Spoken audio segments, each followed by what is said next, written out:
2, 1, go. All right. I think we're live, right? Yeah. Good. Okay.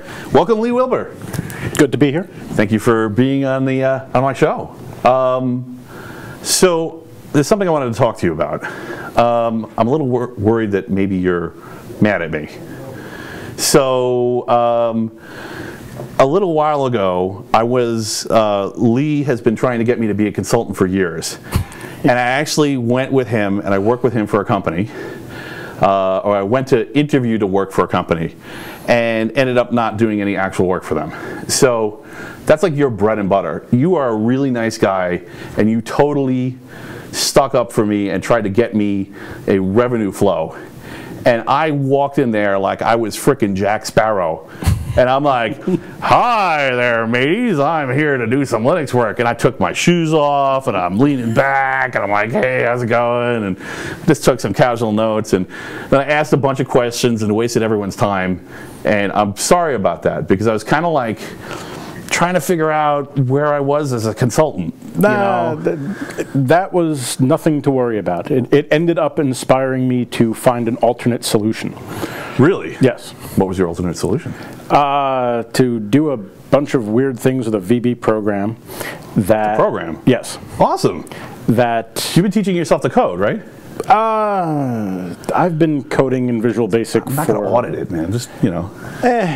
For like 20 plus years. Oh, okay. The thing is, what are you learning? I didn't necessarily want to call myself a programmer until probably about a year and a half ago.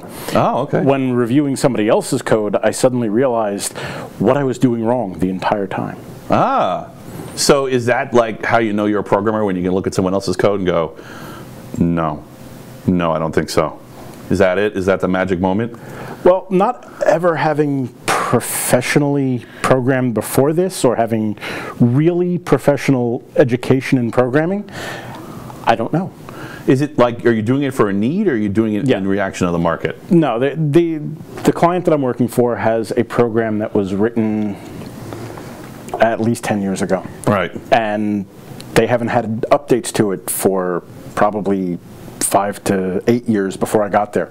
Right. And they have so many needs to it to change it to adapt to their business now that I just started playing with it and realized, hey, I can do this. Right. Yeah, I mean, it seems like a business that doesn't have some kind of programmer on staff is kind of smoked at this point, especially if they're in information technology, which this company is. Well, so, they're not an IT company. They're doing information now. They're heavily dependent on their database and the program they use to access it. Right. So you see what I just did there? How we talked about it, euphemisms. So a lot of you nailed it. So I've had a couple other people on, and I haven't had the opportunity to talk about a real world experience and guide it with euphemisms. So that was perfect, man. You nailed it. So you sent me notes. I just wanted to say, so if you don't know who Lee Wilbur is, let me introduce him. He was a Microsoft MVP for years. He's got a prevalent voice on Experts Exchange. He is the Windows guy. When he walks into our Linux group, and he's the go-to guy for Windows, and it's not just that. Actually, I know a lot of geeks, and obviously, so and you are the best one. When anybody gets stuck, my answer is go to Lee, and it never fails. Because if you don't know the answer, you know who to go to. So you're not going to get a better endorsement from me than that. Yeah, it's probably too much, but okay. What? If anyone asks if you're a god, you say yes. Fair point. All right.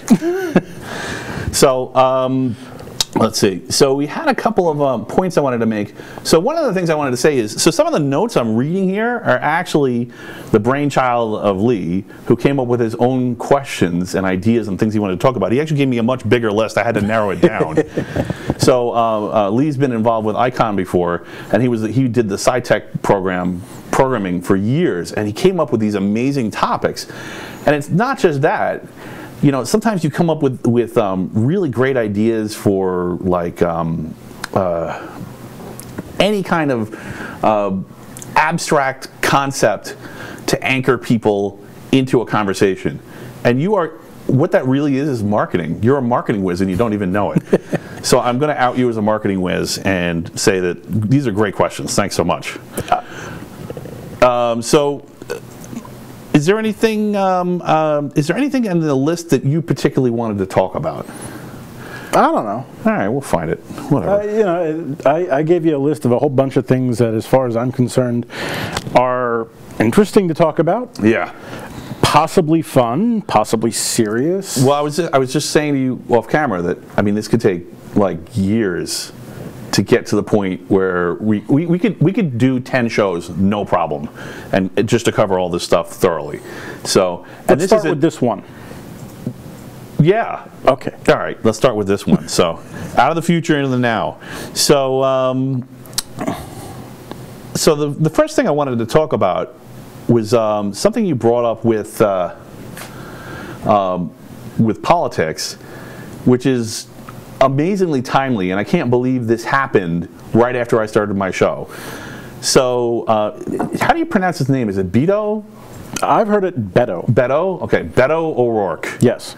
So it turns out that Beto O'Rourke is a hacker. You want to tell me more about that, or? I would love to, but the problem is, I'm more of an idea guy. See, one of the things I do with my consultant group in the city. Yeah. And I don't do it as regularly. Wait, you have a consultant group in the city too? Yes. Oh, cool. Okay. You can pitch anything you want, so give detail as you want. The New York Small Business Specialists group that meets second Wednesday of every month at Microsoft's Conference Center in Manhattan. A bunch of consultants from Long Island, New York City, New Jersey, Connecticut, Westchester. Mm-hmm. And I've been going to that for 14, 15 years. Mm-hmm. But I've kind of unofficially taken it over to a large extent, as I seem to be the one getting the room, submitting the names, trying to find speakers. Which wait. Not so well. you're the president of, you're the leader of that group, and I'm the president of the Long Island Linux Users Group. Mm-hmm. So we've taken over the tech world in the region. Why don't we do an evil laugh together?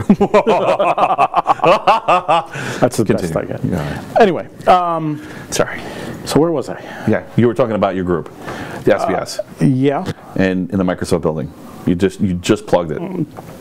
So yeah, that wasn't the point though. That wasn't the point? All right. Well, what was the point? I'm trying to remember. Okay.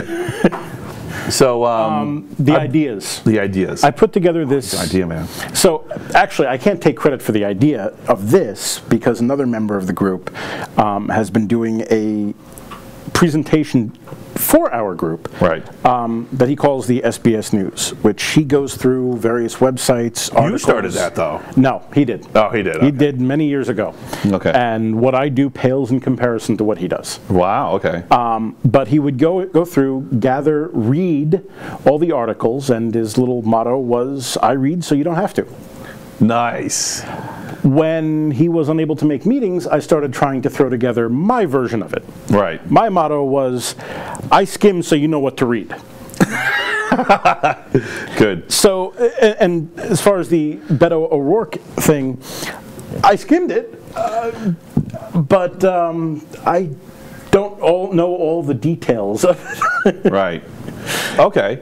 So it is amazing. I actually read all about it. Okay. So for people who don't know, Beto O'Rourke was outed by someone in the group, I think, as a hacker. He wasn't just any hacker. He was part of an elite hacker group a successful elite hacker group known as the Cult of the Dead Cow. Mm-hmm. So the Cult of the Dead Cow put together something called Back Orifice, which is a suite of exploits that attacked Microsoft's enterprise systems in the late 90s and early 2000s. All right. So this is not only very visible hacktivism against Microsoft, but it was very successful hacktivism against Microsoft. So this brings up a really interesting question. Now he listens to punk, he rides a skateboard. I'm not endorsing him. I don't think he's particularly interesting, but this brings up a really good point. First of all, technocracy, duh. But I mean, the guy is literally a hacker that's running for president. Mm-hmm. But also, is activism disqualifying for politics? So in his defense, I'll say about, like, say, Bernie Sanders has been arrested a bunch of times, being at protests and, you know, blocking something, or just the police decide they don't like them and arrested them. And there's lots of, it's not just him, there's lots of politicians that have been on the hook for doing things. But, you know, how much monetary damage is there when you block a doorway or block a street? This guy wrote a suite of exploits that was a huge, I mean, I was against Microsoft at the time, you know, and I'm actually much more pro Microsoft now. And I'll probably be against them again, and then I'm for them again. It all depends. But, you know, I kind of got where he was coming from. Microsoft was getting really scary because it was very hard to do business without them, and I don't think that that's necessarily true anymore. I think that if you use them in your business scenario, it's because you want to and because you think they have something to offer. But that wasn't really as true in the 90s. You kind of had to sometimes. And there were a lot of people angry. People would cheer and scream like maniacs on, as much as you can on the internet, so I guess it's just using caps, on Slashdot, when the Cult of the Dead Cow would release something or make some announcement about how Microsoft was bad. So what do you think about him in that context? Is he a good guy or a bad guy? Is it just him that's not okay and that what he did was okay? So without, or at least for this moment, trying to not get too much into just make the it current generic. political climate. You don't have to make it about him. I do think there'll be more hackers, is what I'm saying. I do think our current president has basically lowered the bar for anybody. You know, hacker, whatever. I mean, he has. Let's be politically correct about it. He has expanded the Overton window. Sure. Which is a way to say that he's opened up the debate from what was acceptable a lot. Yeah. Yeah. So what he did in the past, look, if he's never been convicted and if he's learned stuff from it, you know, I mean, that's, politically speaking, that's one of the things that gets me, is that politicians aren't allowed to change their mind, because then they're flip-flopping. Right. Completely. Yeah. Yeah. That's well, all right. I don't necessarily agree with that, but that's the public climate for sure. I mean, all these people are running for president. I'm going to do this, I'm going to do that, I'm going to do the other thing. And then they get into office, and often they don't. Right. And I'm willing to give most politicians the benefit of the doubt that once they actually hold the office, they have a lot more information than they did before they did. Right, right. Oh, for sure. I mean, it's basically been, it's official. And so they have a book that they hand you and say, okay, here's the truth. And it's not necessarily what's on the news. So if you are saying you're going to do one thing, and publicly it's what everybody seems to want, and then Guantanamo closure. Right. You know, Obama wanted to do that for 8 years, and it never closed. Right. He did what he could to pare it down, but it's still there. Right. And in my opinion, promised to do what when we let him out of jail? Yeah. In my opinion, he reached a point where, look, he wants to close it. Right.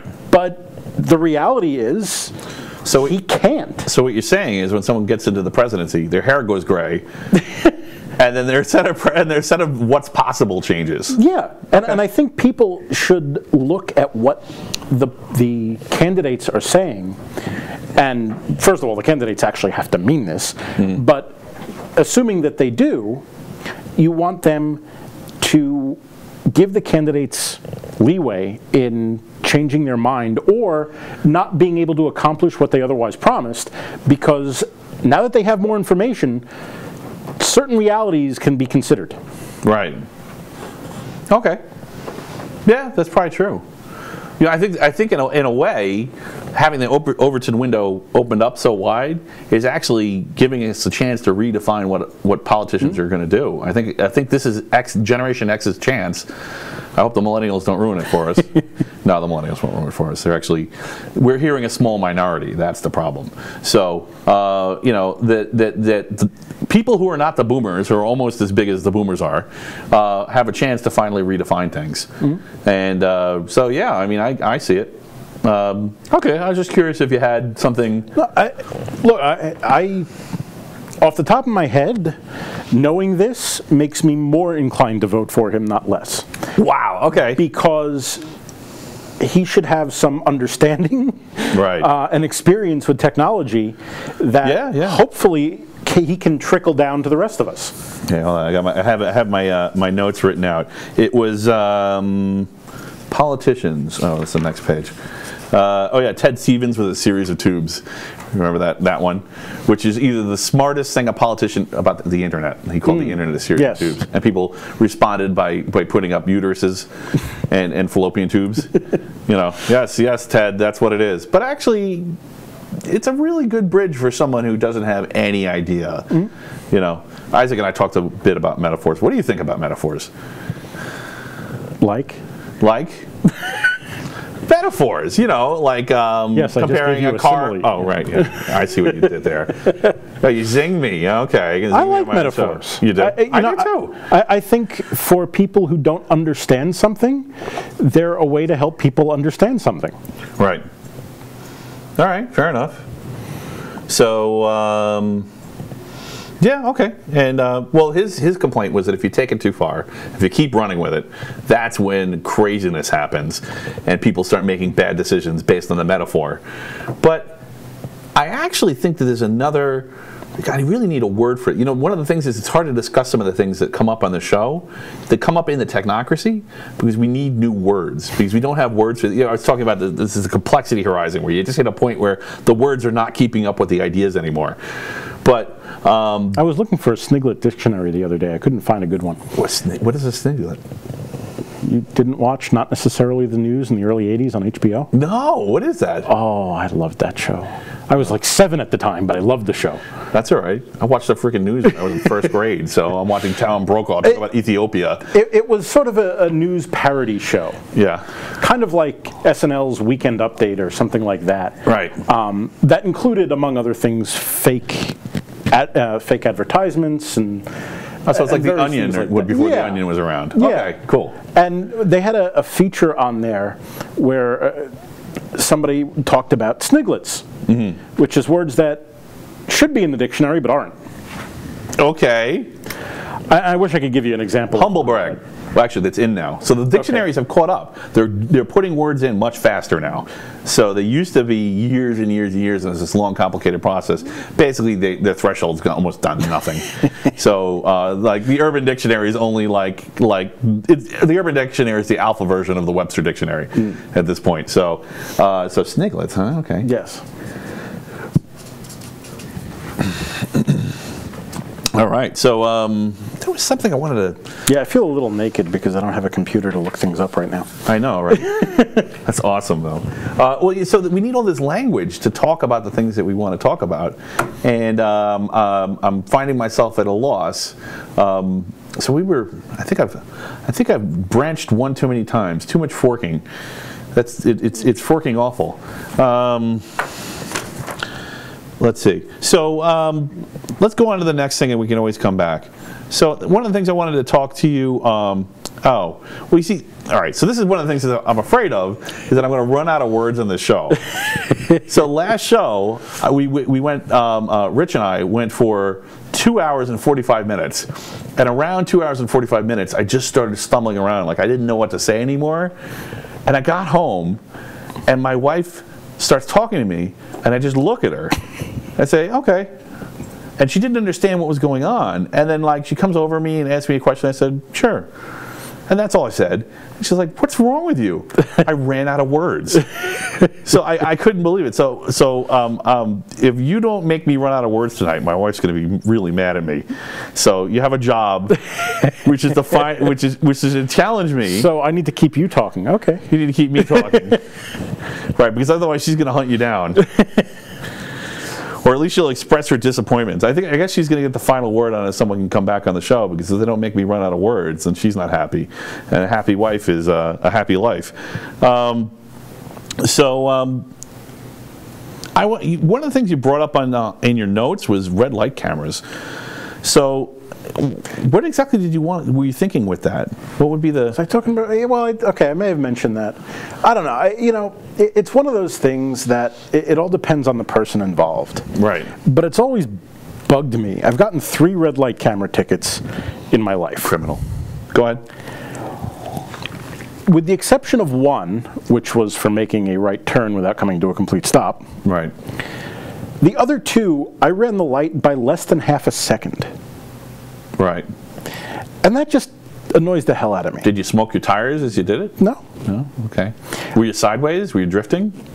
From my perspective, if somebody ends up running a red light by that little time, let's say 1 second or less, it should be kind of like a first-time infraction, like you have points on your license. Oh, that's what you meant. Okay. Where you get once every 18 months or once every 36 months, you can get a warning for your first violation. Right. Because I'm the type of person who, if I get a warning in the mail, I'm going to be that much more careful about it the next 6 months to a year. Right.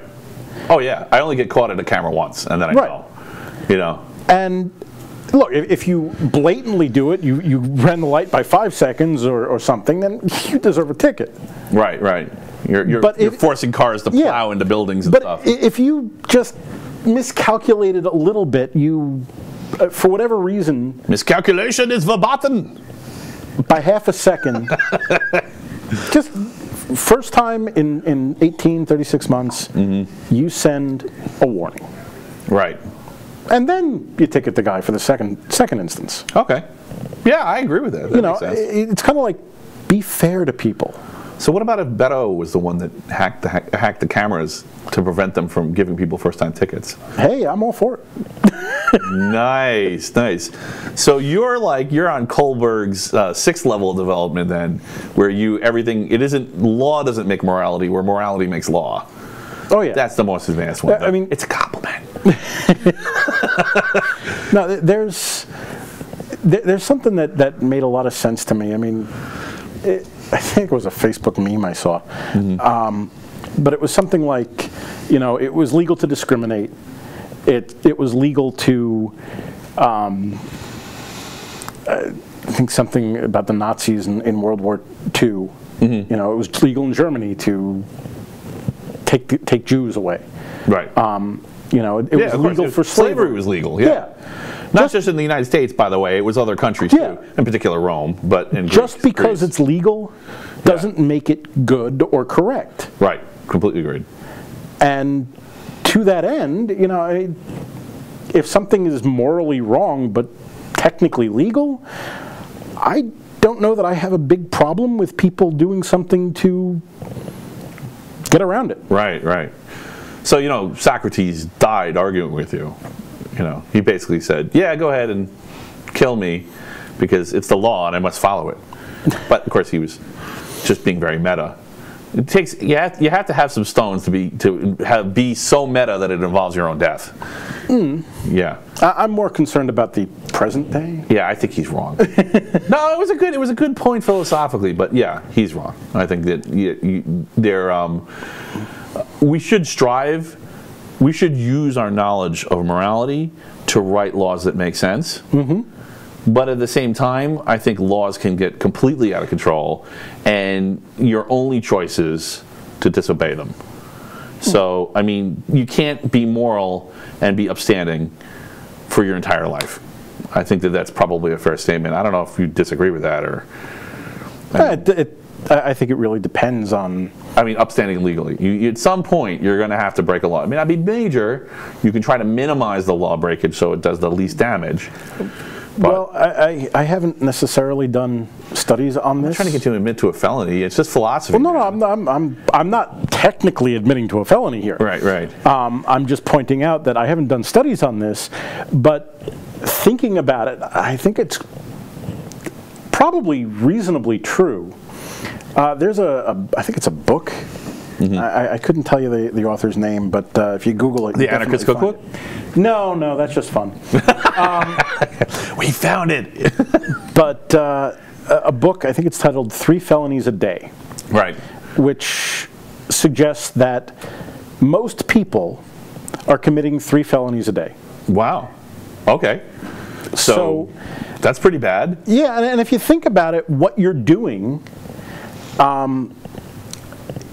you may well be doing that. You know, if you're doing things with your computer and music illegally, if you're, you know, taking a shortcut through a particular place. 5 years in prison for the Digital Millennium Copyright Act. Yeah. Yeah, for violations. I mean, there's enough things, enough laws that, frankly, if they want you in jail, you're going to be in jail. So you're saying we're in a police state? Because that's what a police state is. If a policeman can decide to arrest you anytime, in other words, so the way I see a police state is, if a policeman becomes an advanced persistent threat or an APT, then they can just arrest you anytime they feel like it, because all they have to do is follow you around for a sufficient amount of time, and they'll find probable cause. Now, I know the specific law is not allowing cops to follow people around like, say, in traffic, but, you know, they can just lie about their whereabouts, you know, depending on what the rigor of their particular schedule is at the precinct they work in. I'm almost afraid to go there. But no, go there. Not afraid of you. Oh. We are determined to get the black vans in the parking lot simply through words.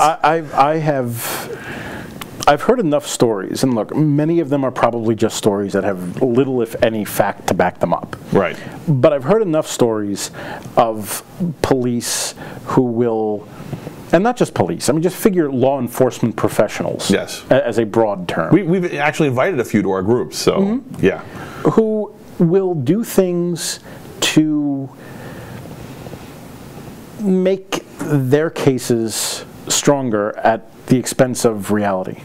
Ah, interesting. Whether it's interesting, you didn't. I thought you were going to say at the expense of the law, but at the expense of reality is very different and more effective, more permanent. It is technically at the expense of the law, but you know the idea not of necessarily. Actually, I think that's not true. But okay, keep going. The idea of planting evidence, right, or just being so, and to some extent this goes to the prosecutors, right, law enforcement professionals, who are insisting that somebody's guilty because they have enough circumstantial evidence that they're not going to look for anymore.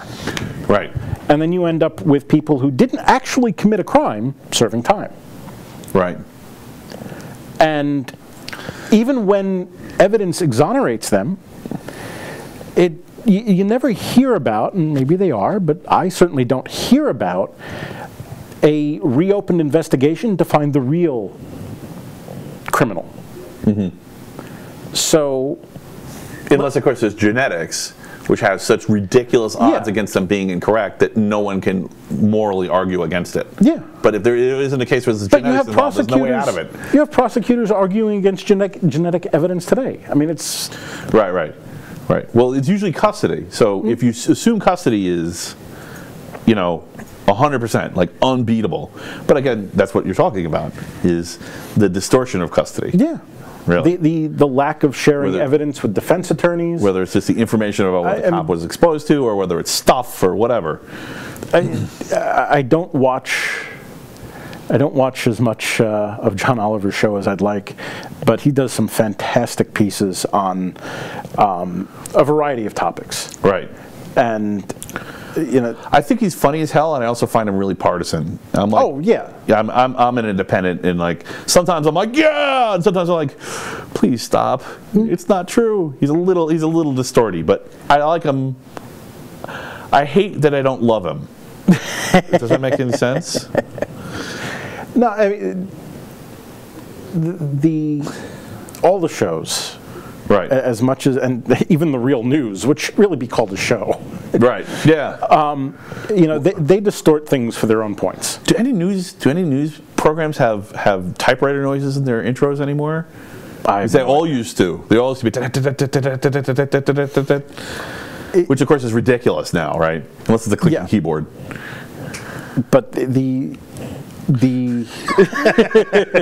exactly. Clicky keyboards. I just realized our engineer can't have a clicky keyboard because you'll hear it all over but I love the clicky Model M's are the best. Buckley's, yeah, the bucking spring. That's right. Buckling Springs and Cherry Blues. Yep. That was IBM's patent originally. So yeah, they're awesome. I love them. Do you use that kind of keyboard or? Do you have a bucking spring, or is it just a soft touch? I'm actually using a Microsoft keyboard at home now. Right. Which is really nice. It's soft touch. I think they do have a bucking spring, Microsoft. IBM opened it up. I think it either went off patent or they allowed other people to use it. They're not the same. Oh, okay. Yeah, they're like. Ever since they tried to recreate it, the original Model M's were like a really specific style that like everyone loved about it, from like ergonomics and everything, and just recreating it didn't work. Oh, okay. They noticed. I think in my office, not in use, but in a drawer, I have 2 or 3 PS2 IBM keyboards. Right. The clicky. Right. But they're sitting in your closet. Basically, yeah. Yeah, I'm just a masochist. My poor kids are trying to sleep, and it sounds like a machine gun going off in my office. But so okay, well that was interesting. You know, I'm not a lawyer, so I can't talk more about at the expense of the law without you know, talking about something specific. But I completely know what you mean. I could bring up Aaron Schwartz. Actually, I should put him on my list. Do you have any opinions on him, or no? You don't know. Okay. He was the guy that was basically broke into a server room at MIT. They didn't break in. He worked there. He just was authorized to be in that particular server room. Hooked up a computer onto the local network on a particular server rack and started scanning through all the journals, trying to compile metadata on which journals said what about what. He was just doing statistics on scientific journals, and the FBI brought him into custody, and he ended up killing himself because his entire future was just screwed, and everyone was furious with MIT for having done that to him, and the FBI. And honestly, I don't think I've totally forgiven them. I mean, on the one hand, you know, he should have gotten toughened up and not committed suicide. On the other hand, maybe that's not what happened, and also, you know, everyone can't be a pro wrestler, you know, or a first responder and have that kind of, or a soldier and have that kind of hardened mental attitude where they're indestructible. So, going back to media for a moment, in the news and such. Yeah, it's actually something that bothers me a lot. I mean, I listen to the news fairly often, whether it's CNN or News Radio of New York. But you can't take it too seriously. CNN is really... What do you mean? CNN is really funny because, to me... It's not funny. It's hysterical. They will beat a story to death. Right.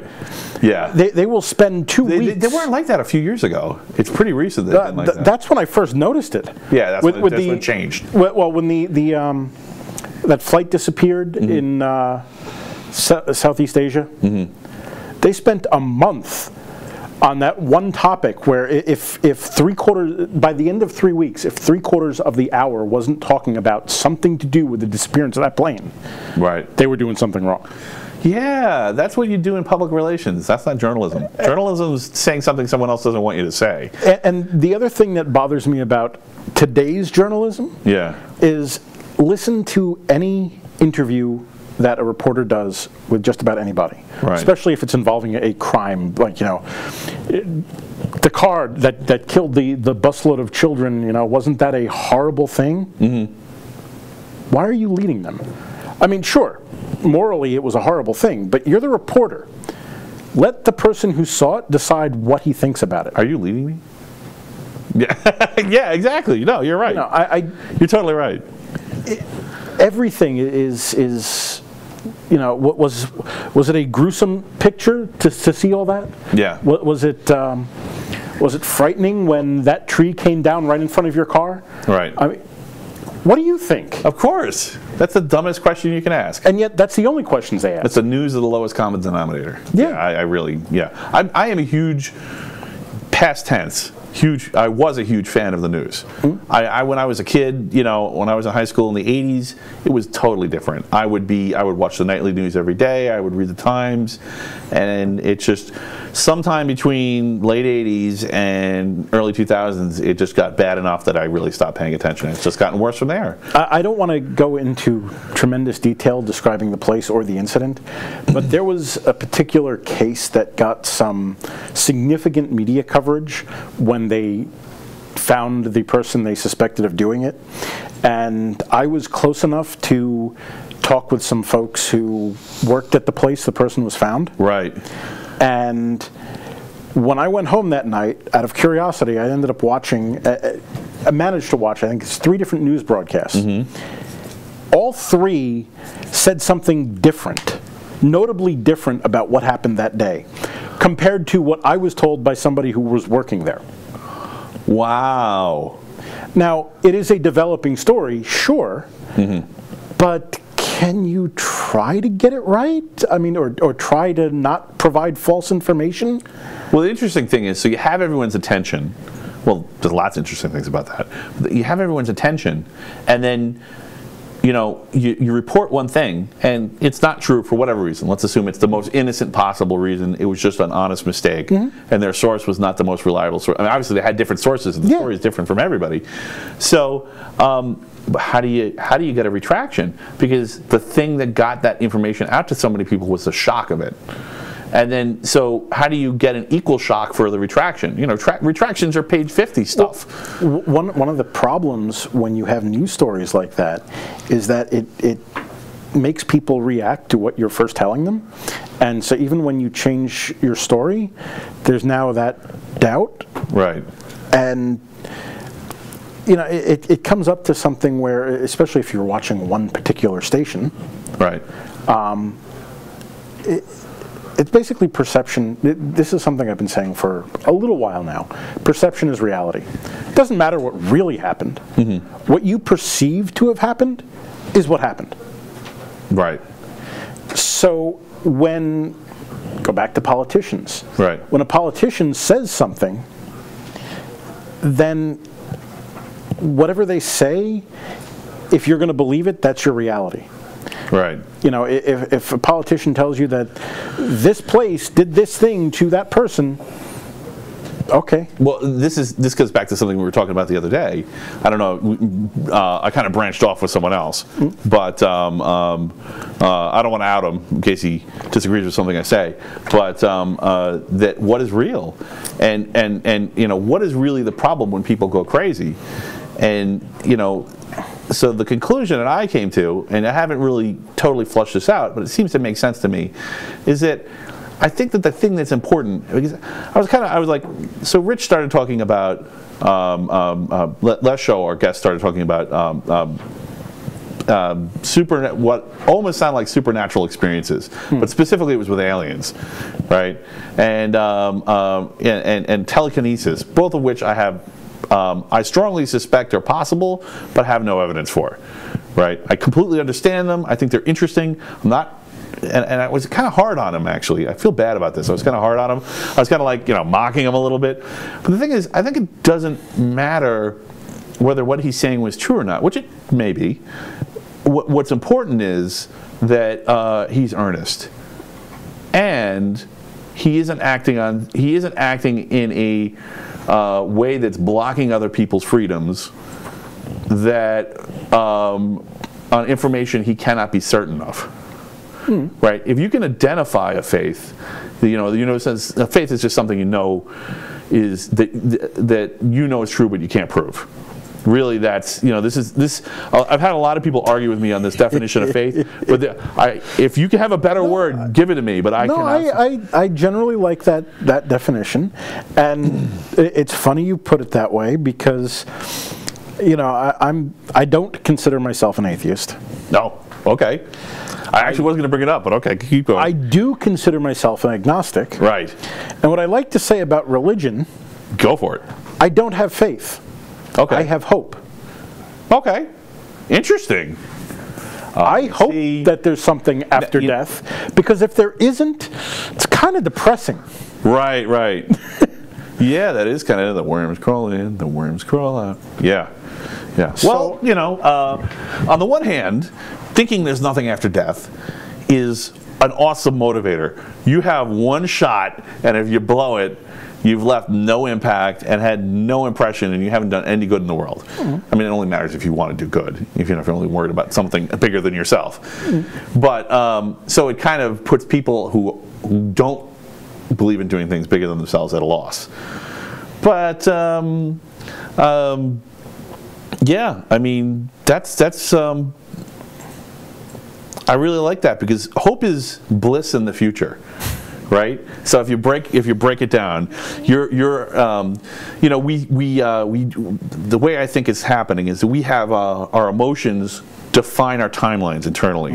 When we're moving backwards or forwards in time, that's why you can listen to a song you haven't heard in a while, and you literally can snap back into an emotional state you haven't been in years, because what it's doing is it's setting your timeline.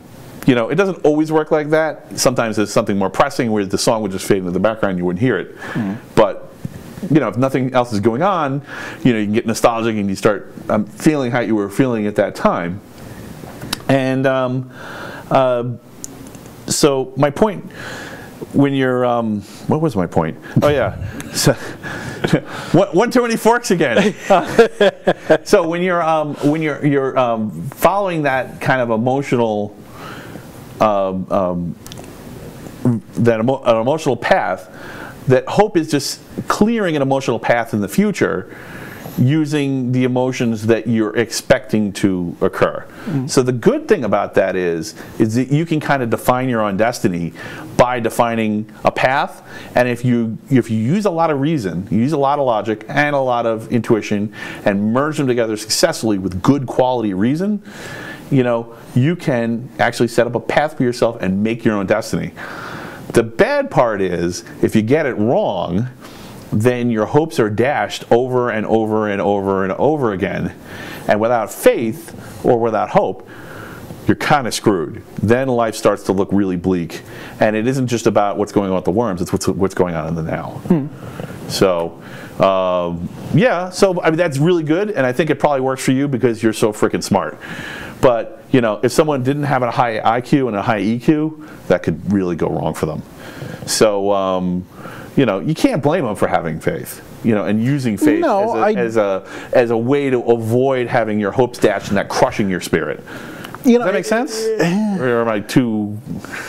To an extent, it makes sense to me. I think it's... Some of the folks that I talk to... I just made that up, by the way. And some of the folks that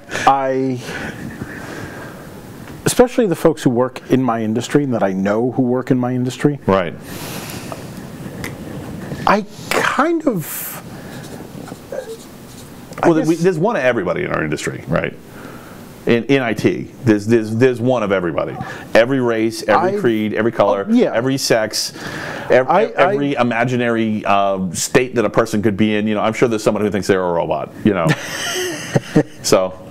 I mean, I've been fortunate enough to meet a variety of technicians from all over the world, and you know, the Microsoft MVP thing that I got to be awarded with for over a decade, that was an experience. You deserved it.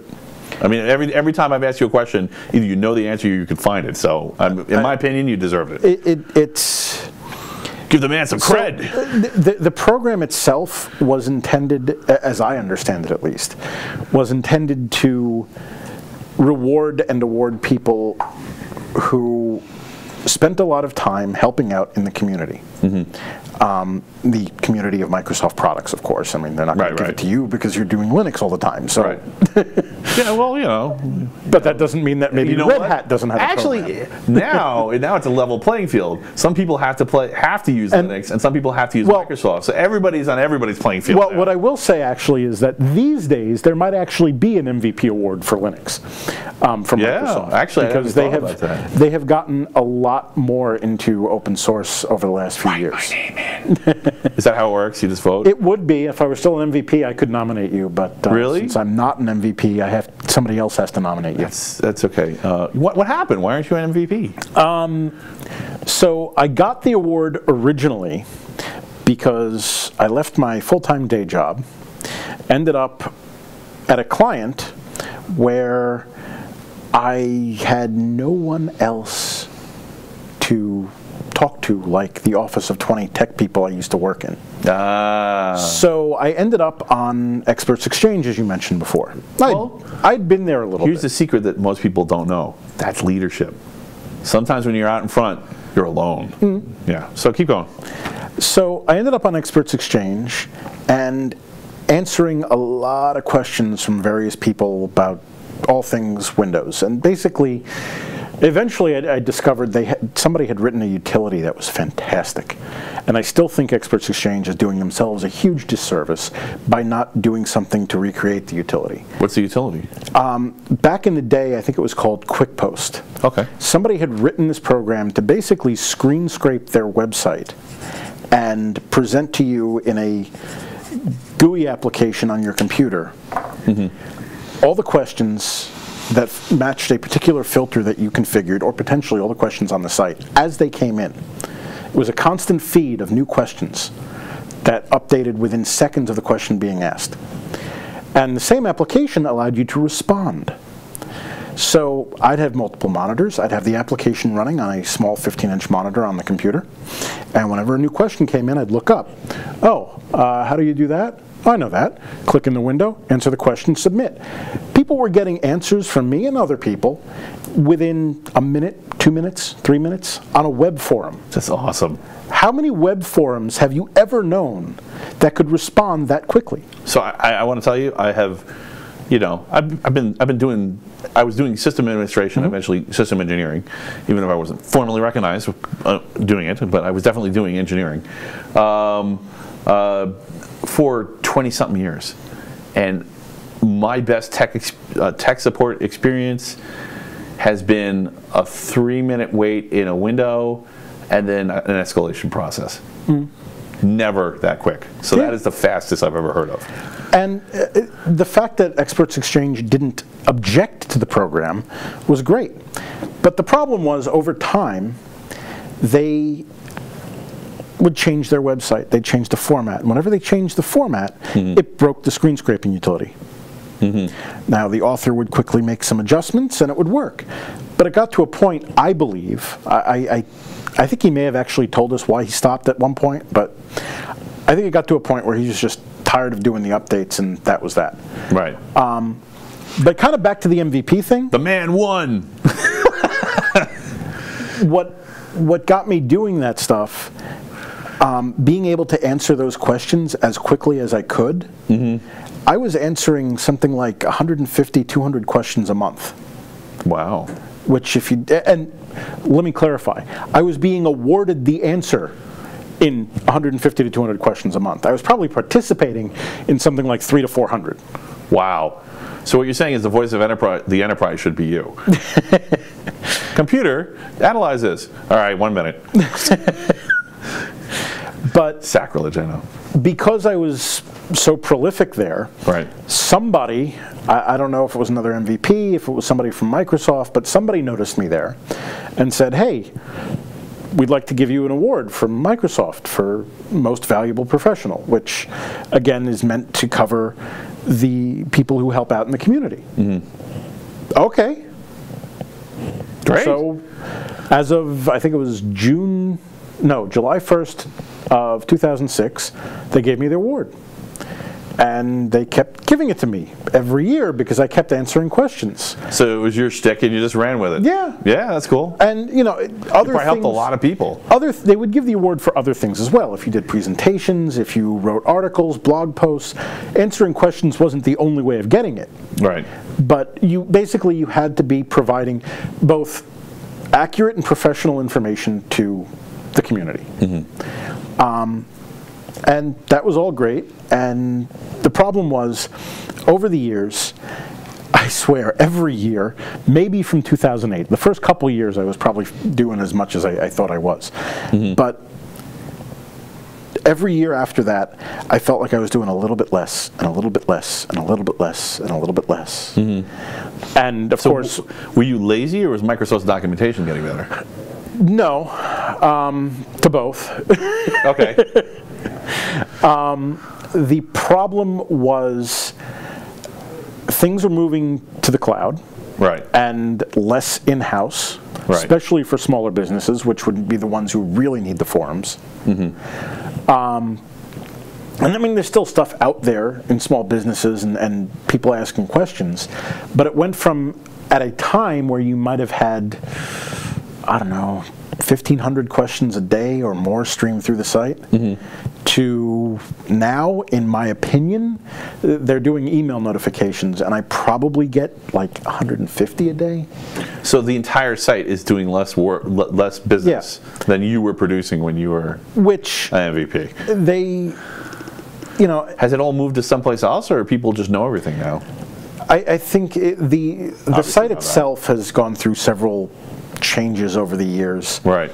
At first, there was it was point-based. It still is point-based, but the way that they did things is you got a certain number of points, and they replenished a little bit each day, and you could ask a question and assign it a point value, so that you were limited kind of to how many questions you could ask, and the points that were assigned would get added to the answerer's account, and that's one of the ways that they ranked people who answered questions. They ended up moving to more of a paywall. Then they kind of got rid of the paywall. Now they're back to a paywall. They've just gone back and forth on how they do things. You've had other sites come into existence with more dominance, such as Stack Exchange. Yeah. So what does Stack Exchange have over Experts Exchange? In my opinion, not much. But the problem is that people use it. People like it for some reason. Okay. I've tried answering questions there. One of the things that I don't like about Stack Exchange is that they don't like opinion questions. What's the best antivirus? That's an opinion question. No, don't ask that here. Really?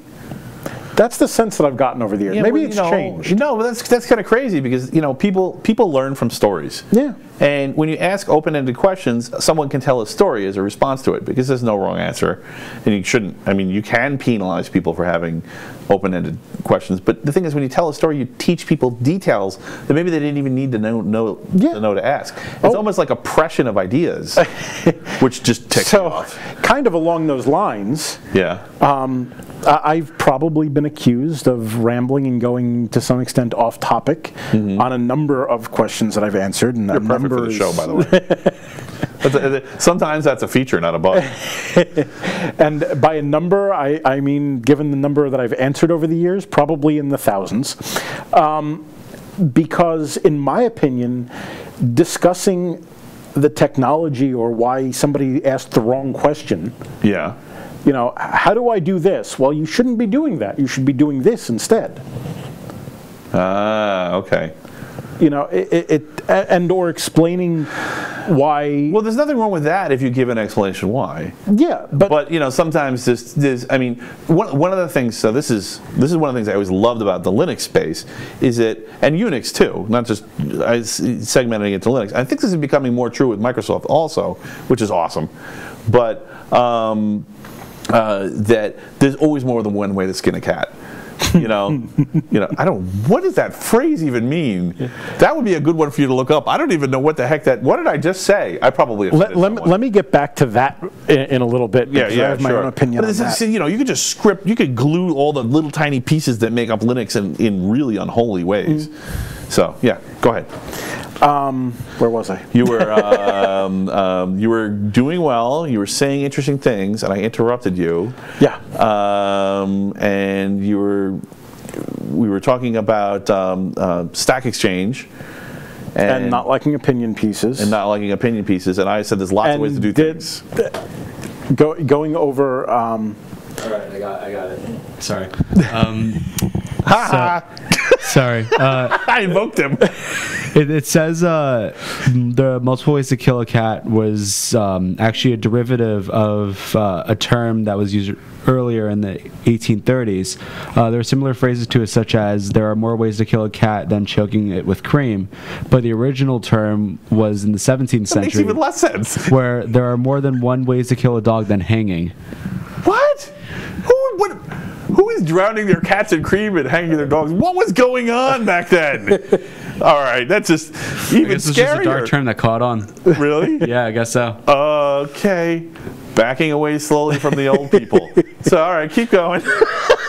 So in any case, talking to or presenting stories and arguments that may even be talking about just one small aspect of the question. Yeah. I don't mind having a debate back and forth with people about that one small aspect in somebody's question. Right. But there are definitely people out there who don't appreciate that. I ask this question, I want this answer only. Don't tell me why it's wrong. Don't tell me why it's the wrong question. This is what I want. But sorry about that. That's okay. It's fine. But I like your enthusiasm. I expect you to knock it down again. We'll see. You know, I feel like if you can have a professional debate about why you feel something is one way when versus another, right, then people are going to learn, whether it's the guy who's asking the question or the guy 6 months from now who's got the same problem, looks it up and says, oh, interesting, maybe I should do it that way instead. Yeah, well, so having a technical problem of any sort, whether it doesn't matter whether it's a car or a computer, or you know, trying to figure out the best way to set the timer on your microwave oven, you know, there may be multiple ways to do it, and you know, it doesn't matter if someone has the way that they think is the right way, that may just be the right way for their goals. Your goals may be different, and you can't discourage people from examining that further.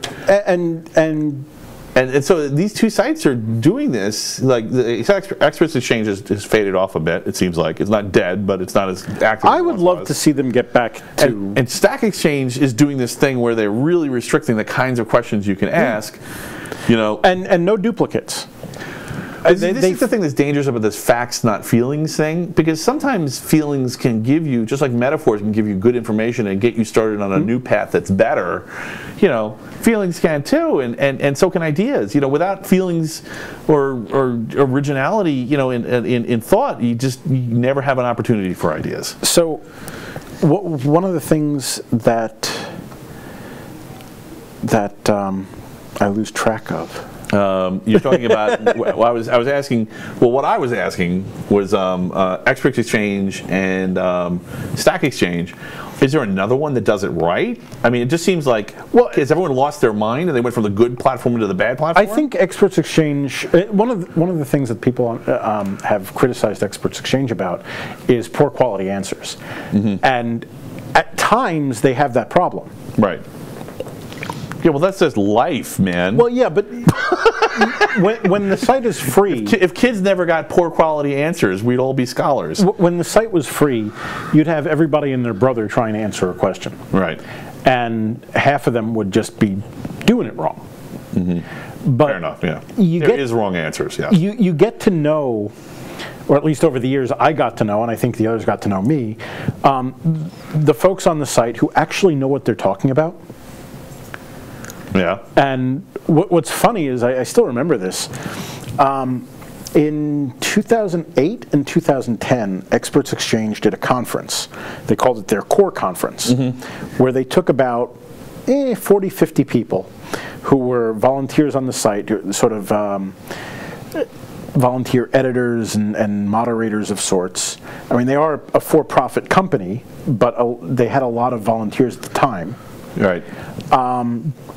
Brought them in, brought some of their top experts in, and put them in a room, well, a couple of rooms for a couple of days with their staff and ran through ideas. You know, what do you want? What do you think would be good if we did this? You know, what if we do this? Do you think that would work?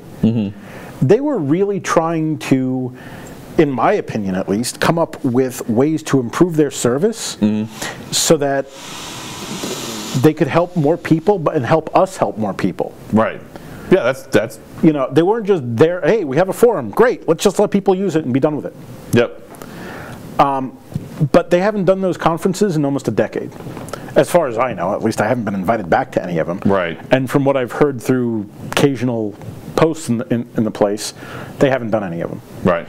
Apparently they'd like to. I'd like them to. Right. But well, I mean, it just so for sure the tech world has gotten bigger. Yeah. You know, I mean, the past decade alone, the growth, it must have at least like tripled the employment roles. I'm not saying everybody's a senior, whatever, you know, whether engineer or programmer or anything. So there's definitely more people out there. But how are they communicating? Is it just videos?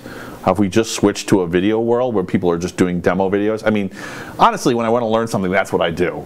That's usually the first place. First, I'll do like a quick search in whatever search engine and just, you know, put in a few key terms. You know, we've had lots of experience doing that, so you know how to do it. And if that strikes out, I'm like, okay, well, maybe there's a concept I'm not getting, and then I'll try the videos. Usually, I don't get past the videos. If I haven't found it in one, I found it in the other.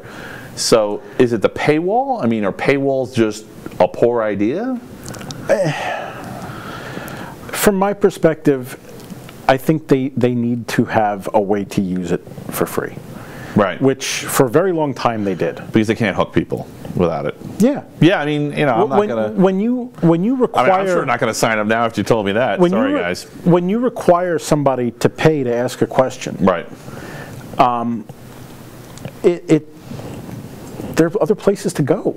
Right. But one of the things that they did early on was, look, and I like this model. I think a lot of people early on did not, in the MVP community, a lot of folks that I talked to really didn't like Experts Exchange. Okay. And they didn't like it because, from their perspective, it wasn't free. Mm-hmm. I took a little different approach because I liked it. It was free to me. But it was free to me. But that's kind of the technocrat mentality. You know, I am the king. Well, you will do things to please me. It was free to me. I will not pay. Because I helped people. Right. I spent my time there, and as a reward for my time, they let me use the site for nothing. Right. And it wasn't just me. I mean, that was their business model. If you're going to help people, you can use it for nothing. If you just want to take, then give us some money. Right.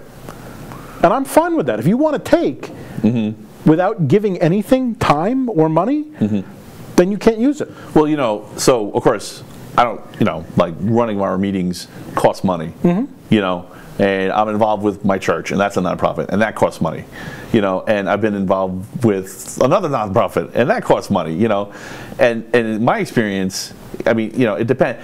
If the people who are attendees are always the same attendees, guilt works great. You know, but it only works in person. So it doesn't really work. Guilt doesn't. How do we make guilt work over the internet? You know, do we need to just create a voice synthesizer that sounds like your grandma and make you feel guilty and like, oh, I'm sorry, grandma. All right, somebody. I didn't realize you were eating cat food.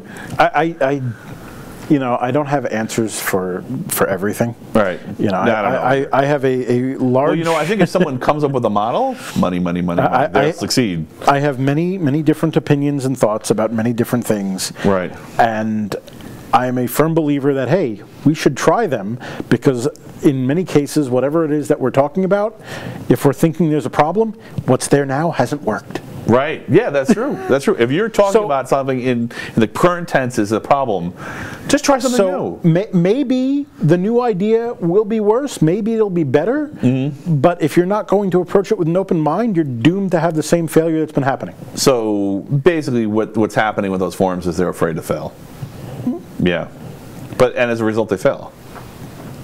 Look, maybe they'll get better. This is like straight up Freudian psychology, you know, just manifesting the thing that you're most worried about. They've been around. Experts Exchange has been around for 22 years, I think. Yeah. It's funny because I signed up with them in August of 1997. Wow. And I'm still there. You don't have to tell us dates, man. No, you want to date yourself. It blows my mind that I've been there that long. I know. I've been doing more than half my life. I've been doing computers. Yeah. Yeah. It's impactful.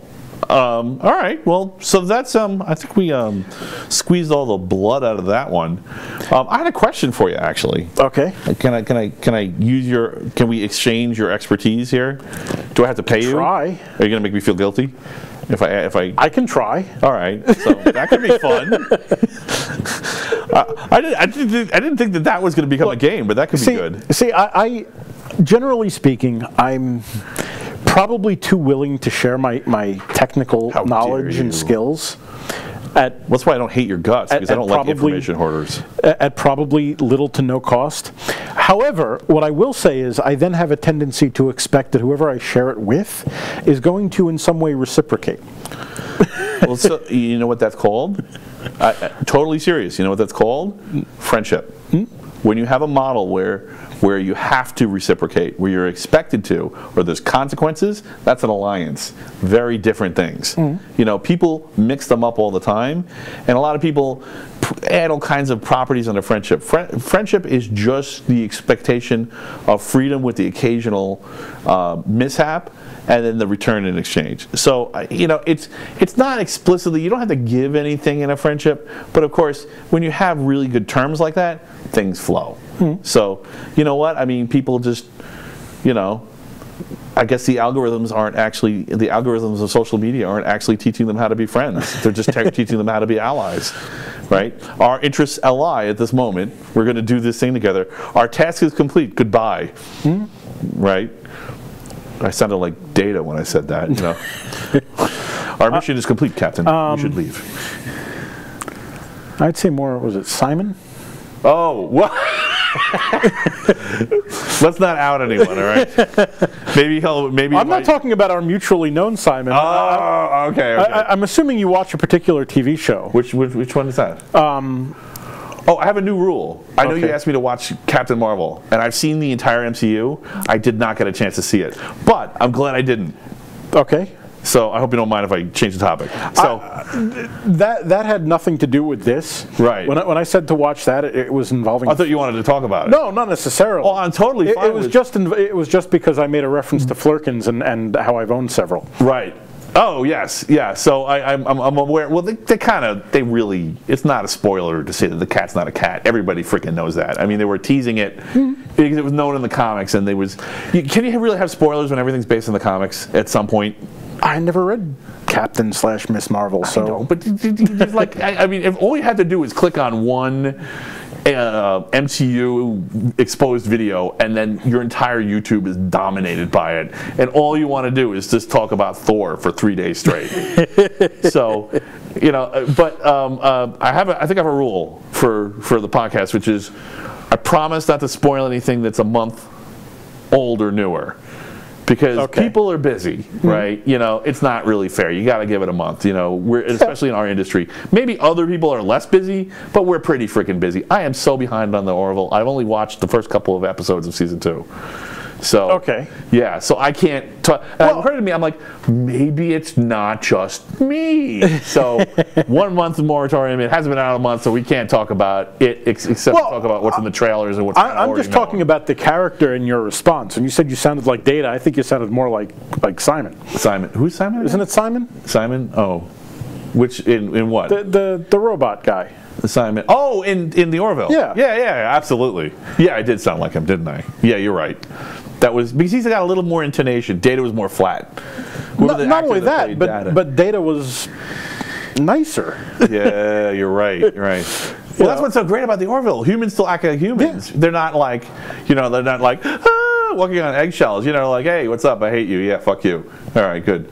What's the matter? You hungover? Yeah, I am. And that's your fault. No, it's your fault. You know, they just talk like normal people. They don't have to be super careful, because when you're friends with someone and not allies, you trust them, and you can screw up once in a while, and you don't have to worry about having your head handed to you. Because I don't know. I think that's a superior model, that I can make a mistake once in a while, because if you don't make mistakes, then you're not human, and then you're a freaking robot. Hence, we've come around full circle. Okay, we're done. No.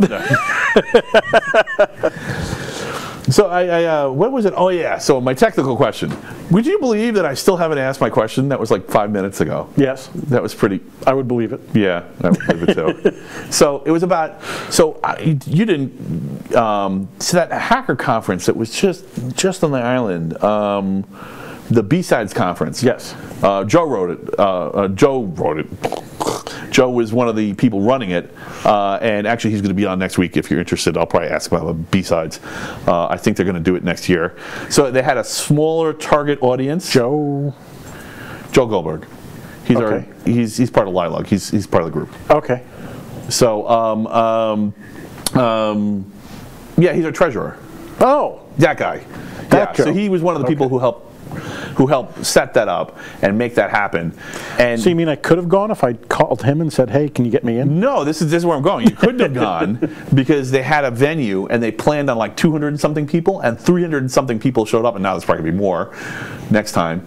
They're going to have to get a bigger venue. They were packed, and people were trying to use their contacts of the people who were working to weasel more people in, and they could. I tried, like three, 4 people I know who wanted to go couldn't go. So I'm guessing you didn't go to that because I didn't see you. No. Okay. No. So I did try to register. I think it was like the day before. yeah, dude. But yeah, it was sold out a week before. I mean, it was like. I mean, as luck would have it, it was one of those rare days that I also had a client that I had a project for that it kind of turned out I probably good that I couldn't have gone because Right.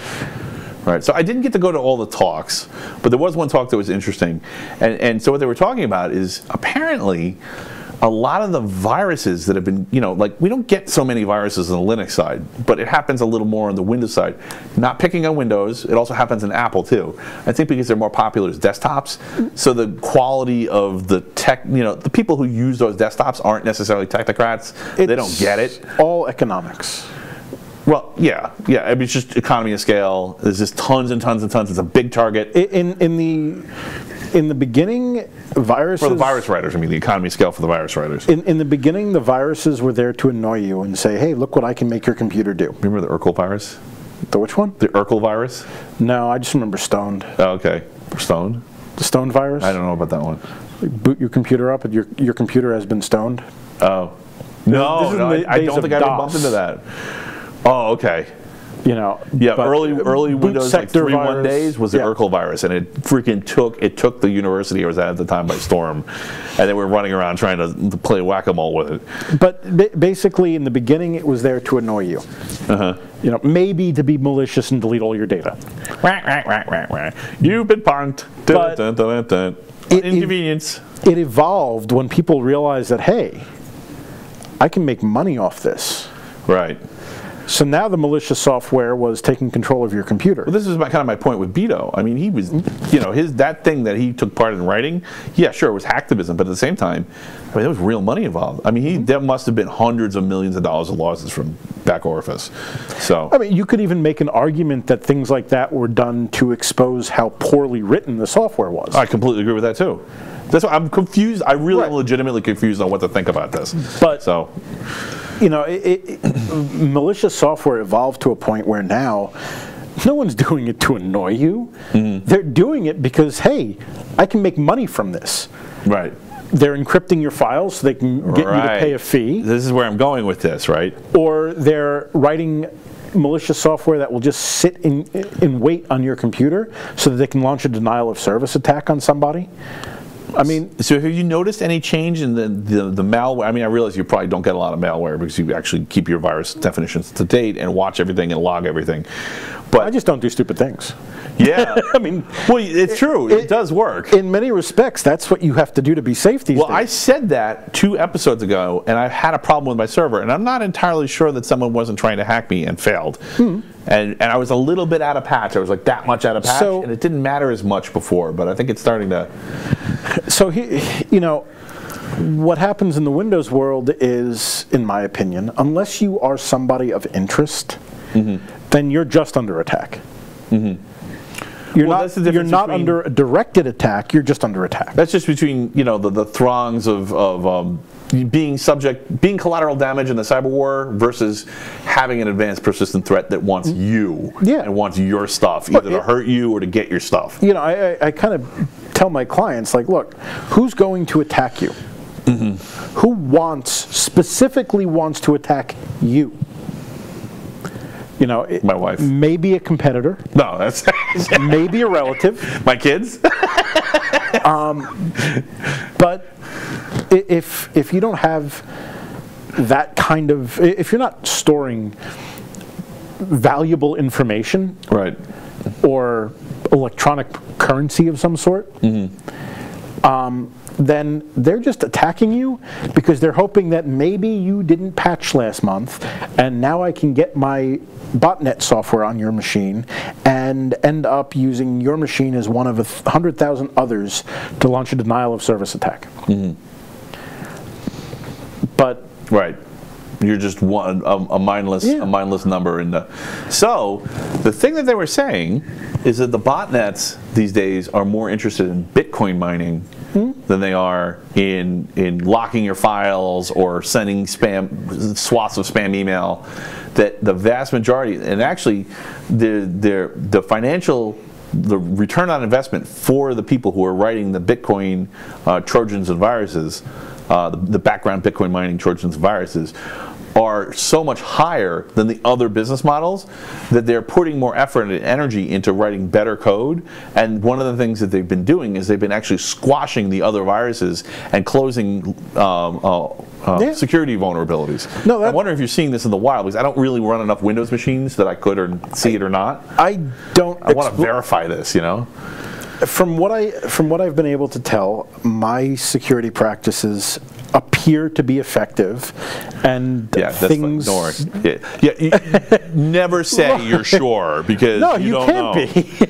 Right, we had that. We both know of a case where there was a VM running in the background on a server, and nobody caught it for a while. Yeah, so it happens. Yeah, and I think that's what they.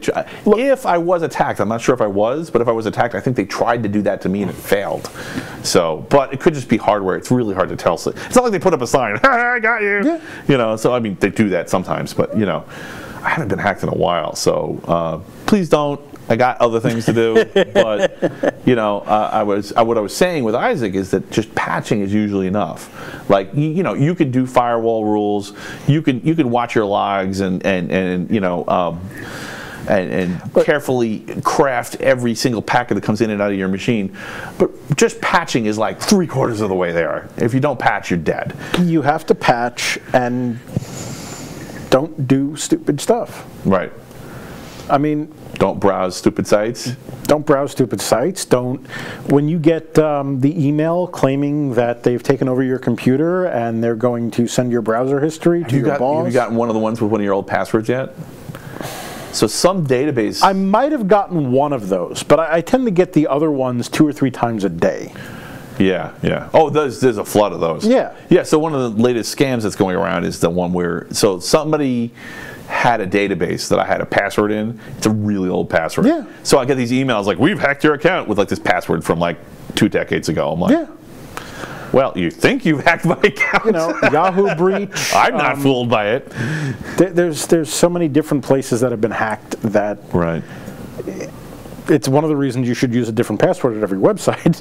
Right. Yeah. Yeah. I definitely do that. I use variations. I use patterns, but you know, because it's just impossible to remember one different one for every site. For me, it kind of depends, but I've been using for the last couple of years a program called Keypass, and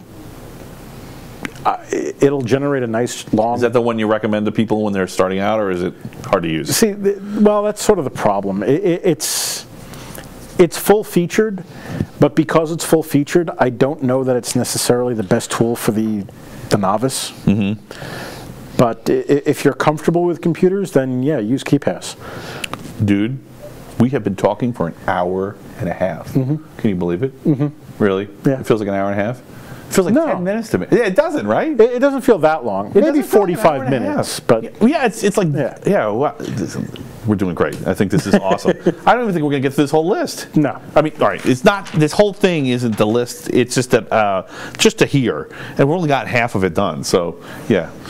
Yeah, Lee has graciously said if it's 11 o'clock and nothing stopped him to stop it before he drops. So, like I said, I couldn't even. Well, no, the real problem is I have to get back to Queens so I can find parking. Find parking. Oh, yeah. Yeah, my girlfriend grew up in Astoria, so my wife. It's the last time she was. I have to clarify that, or I'm going to get a beating when I go home. For all I know, they have us on the living room TV right now, and my wife just went, "What? Yeah, I'm talking about you, hon. All right, just chill, all right." Anyway, so all right. Well, that was interesting. If you let me know if you see that, because I you know, apparently they're really good at hiding, and you need to go get the Bitcoin miner tools specifically to wipe them out. I think they had them written down in here. You know, I'm assuming that most of the Bitcoin mining stuff would probably be trying to exploit the graphics cards processors. Mm-hmm. Yes, that's what they are doing. Yeah. So you wouldn't necessarily see the CPU itself being hit. Mm-hmm. Well, also one of the things, apparently they're doing a couple things, and the reason I wanted to pass this along to the viewers and also to you, I was hoping you could tell me about it, but I just found out about it too, so maybe you're just finding out about it. It's relatively new they started doing this. There's a couple of them that are really advanced that will stop working if you open up a task manager. So we'll stop working if there's any keyboard or mouse activity. And will background if, like, you know, if the monitor has a sleep set up, that if it goes out of sleep mode, it'll just shut itself off and wait for sleep mode to come back on before it goes back on again. So anytime you do any kind of investigation, like if human intervention becomes a factor, it immediately just goes, I'm not here. Interesting. Yeah, so you might want to, I don't know. I mean, this tool is specifically, I think it was Ghost something. It was specifically for looking for ghosts. On the topic of malicious software and detecting it. Get more coffee. No, thanks, man. No worries. You know, people have this tendency to believe that antivirus software, if you have that, you're covered. Don't worry about it. Right. That is the worst thing to think. Right. You know, 20 years ago, antivirus software probably protected you from about 90% of your problems if you kept it updated. Right. Well, just don't go to stupid sites. That's a huge source of problems too. But these days, what you can do if you ever actually you get spam email that has an attachment to it. I still use a text mail client. That's my solution. If you're cautious and you're comfortable, ideally maybe on a machine that you don't consider your main system, download that attachment. Right. And then there's a website that you can upload it to that will scan it with about 60 to 70 different antivirus engines. Really? Oh, thanks, I'll have to dig up the URL and let you know it. Maybe you can post it. But no, I'm good. Okay. But when you do that, when I've done that, it seems that at best, maybe 10 or 15 catch the malicious software. Right. The remainder say, nope, you're good.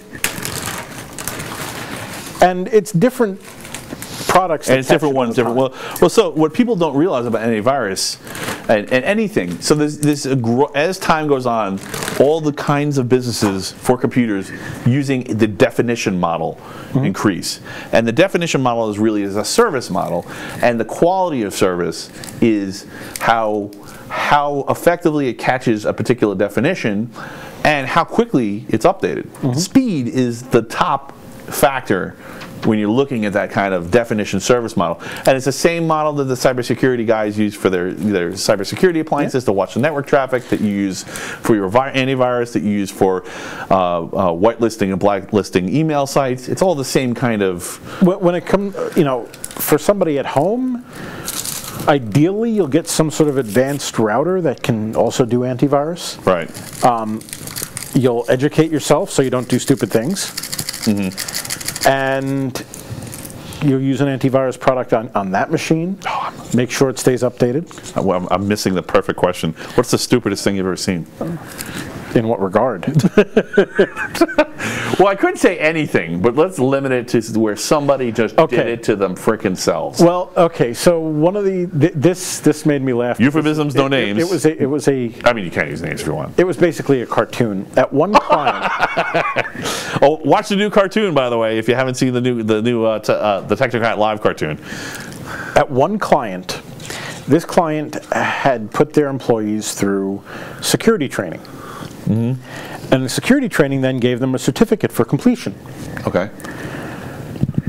One person at this particular client had their certificate up on the wall, and surrounding that certificate, various Post-it notes with passwords.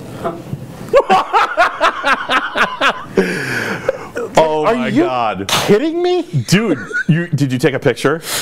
I don't think so, and I probably thought about doing it. That would be a spectacular meme. Because fabricate that just to make a meme out of it. Because if I had taken a picture, I would technically be copying their passwords. Right. Frickin' responsible admin. Isaac would have done the right thing. Isaac would have taken one for the team and been like, you guys need to learn a lesson here. I'm pretty sure I would invite all my friends into your computer. I'm pretty sure I went to my contact there and said, do you realize that this person has done that? By the way, I just want to say thank you so much. It was Lee's idea to have Isaac be my first guest, and that was spot on. He was perfect for the show, and I'm ashamed. I didn't think of it myself. So my special ability is to just constantly talk and constantly bring up new subjects, so that to keep the conversation flowing. But sometimes the broader strategy kind of eludes me. So that was really smart. For me, it's kind of like Icon. I always kind of felt like I did my best work behind the scenes. Right. You're doing great out here, man. So don't sell yourself short. That's a good story, though. I can't believe that. I mean, at least if you put it under your keyboard, someone has to get physical access. They can't just use the zoom in feature on their camera to God. All right. Anyway. And I just wanted to say also, I'm ruthlessly stealing from you, so I hope you're not mad. So Lee and Should I check my wallet? Yeah. My robots are working on your wallet as we speak. No, so Lee and I actually have worked together before, and at one point he was my boss, and at one point I was. Well, kind of, right? You interviewed me. Yeah, I mean, yeah. Yeah, and I mean, technically I was your boss, but you kind of were leading. No, I think I left before that. You left as it was happening, right? You know, it was like right, or maybe Bart you left. was still my boss at the time, and he was still your boss, as I understood it. Really? Yeah. It must have happened right after that. Damn it! So I wasn't your boss? No. So I guess you're not admitting you were mine either. So. Yeah. Right. I'm not admitting that. Yeah. Okay. Cool. So, so you asked me an interview question, and it is the best question. And I feel bad because people are. It's so good to ambush someone with, and if someone's prepared for it, they can answer it a little bit better. But in a way, it's not so bad because it might actually make everybody more knowledgeable. It's your computer question. It's how many computers do you have? Do you have at home? How many computers are you running at home? And I've been asking guests that. You gave me this list of questions that I could possibly ask guests, and they're great. Mm-hmm. And I even asked you a couple of them. Mm-hmm. But that is I hope you're not mad at me for. I keep trying to find something you're mad at me for, so we can. I don't generally get angry with people. It's good because you're pretty big. I don't know if you can catch it on camera, but the last time that I got significantly angry, you're definitely in the Yeti class. You'd be heavyweight, so. No, it was probably 5 or 6 years ago. I don't quite know. Did you rip his arms off? No, but sometime before then, I also came close to pushing over a refrigerator. But was it like a mini fridge? No. Or was it like a walk-in freezer? Tall. Because a walk-in freezer would be pretty impressive. Well, no, not that big. But I just, it doesn't make sense. I just. Why not get mad? Don't you feel better? Why get mad? Yeah. I just have this tendency, if somebody does something that royally pisses me off, then, look, if it's a complete stranger, there's nothing you can really do about it. Right. And if it's somebody you know, right, usually it gets filed away. Right. Well, there's that fucking friendship thing again, where you give people some latitude. And for the most part, if it gets filed nefarious. away, I mean, it kind of depends on what it really was that they did. Mm-hmm. Odds are I let it go, but if it was something that just, I don't know, somebody does something that I won't recommend people for jobs. I will recommend some people, I won't recommend others. Right. Because. Well, you can't. Yeah. I mean, it's really, I just had this, I just recommended someone for a job, but it's terrifying recommending for someone for a job because whatever they do, even if it's only a small amount, reflects on you. So if they do great, you look good. But if they go in and they tear the place up, you look like a fool. Where we worked, I recommended how many people? 1, 2, 3, 4. At least 4 different people who ended up getting jobs there. Nice. 5 if you count the one guy who sort of temped for a few days. Okay. That counts because that can, for what we're saying. That 6 if you think about the other guy who was more of a student intern. Wow, you're like the HR department, man. I know. But at the same time, the man behind the scenes. At the same time, I recommend people who I feel will reflect well on me, because it's my reputation at stake too. Right. Well, you more so than like I haven't really done the consulting thing. I haven't ruled it out. I just haven't. I'm not ready to commit to it either. But I've basically worked, full-time, salary day jobs. That's been my career, and you can screw up a little because you can make up for it over time. But they can't. If you give a bad recommendation, they could fire you for it, but I've never heard of that before. Yeah, no. But if you do that with a client, well, if you do that, things are less permanent. It's easier for them to get a little revenge and go, your reputation matters more. See, I don't know, is that wrong?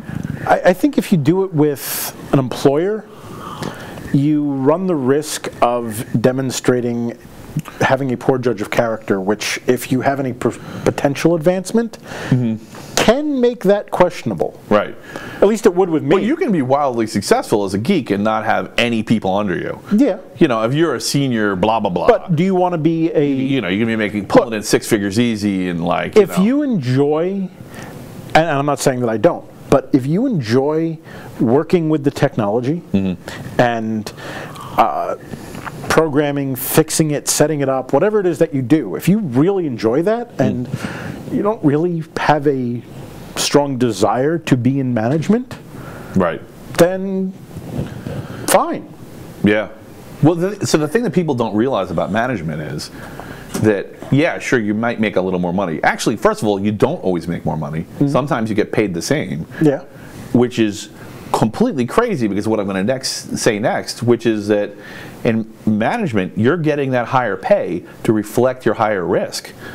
You may get into a Kobayashi Maru, yes, got to bring it up again, like a no-win situation, and you're just out of luck.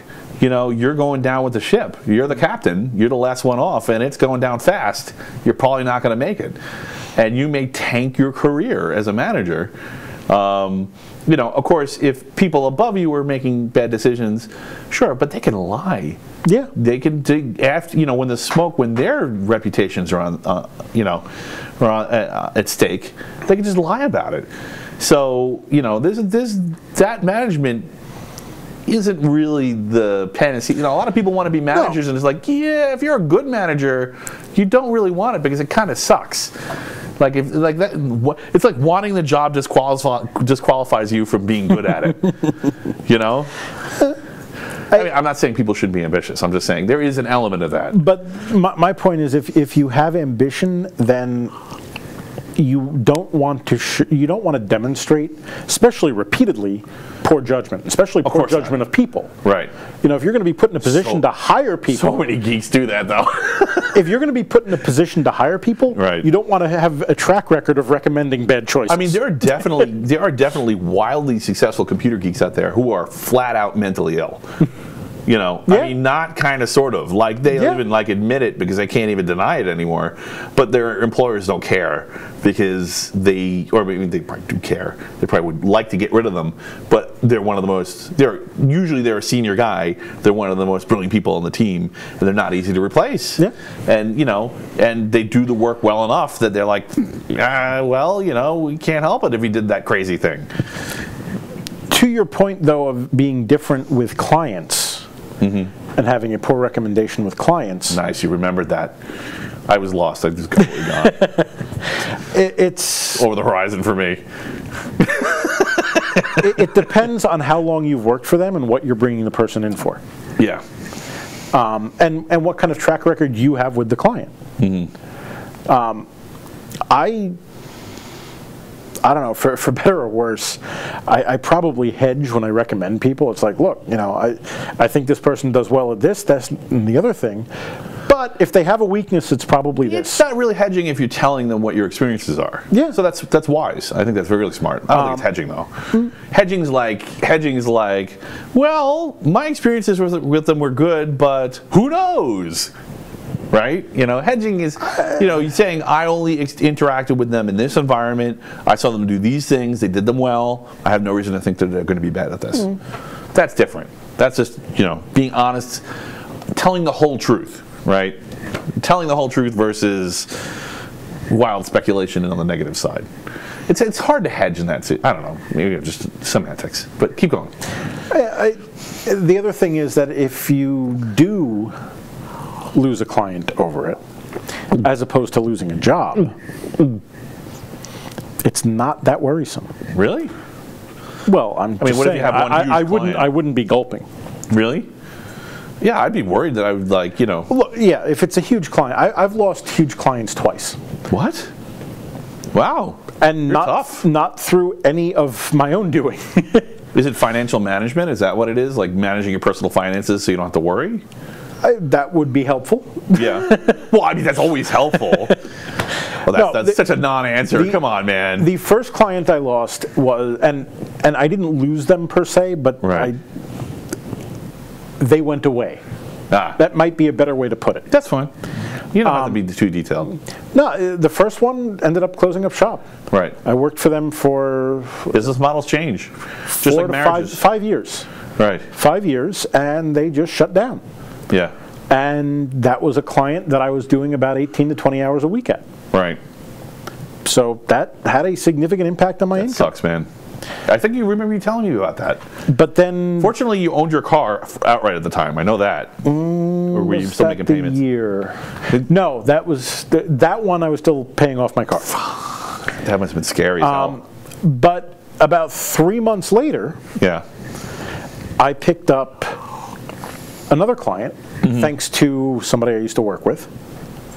And I worked with them for, what was it, probably another 4 to 5 years. And the reason I lost them, they sold the division to another company, and 9 months later, the other company was like, oh, no more consultants. Wow. 3 months after that, they let my contact go as well. So. Oh, okay.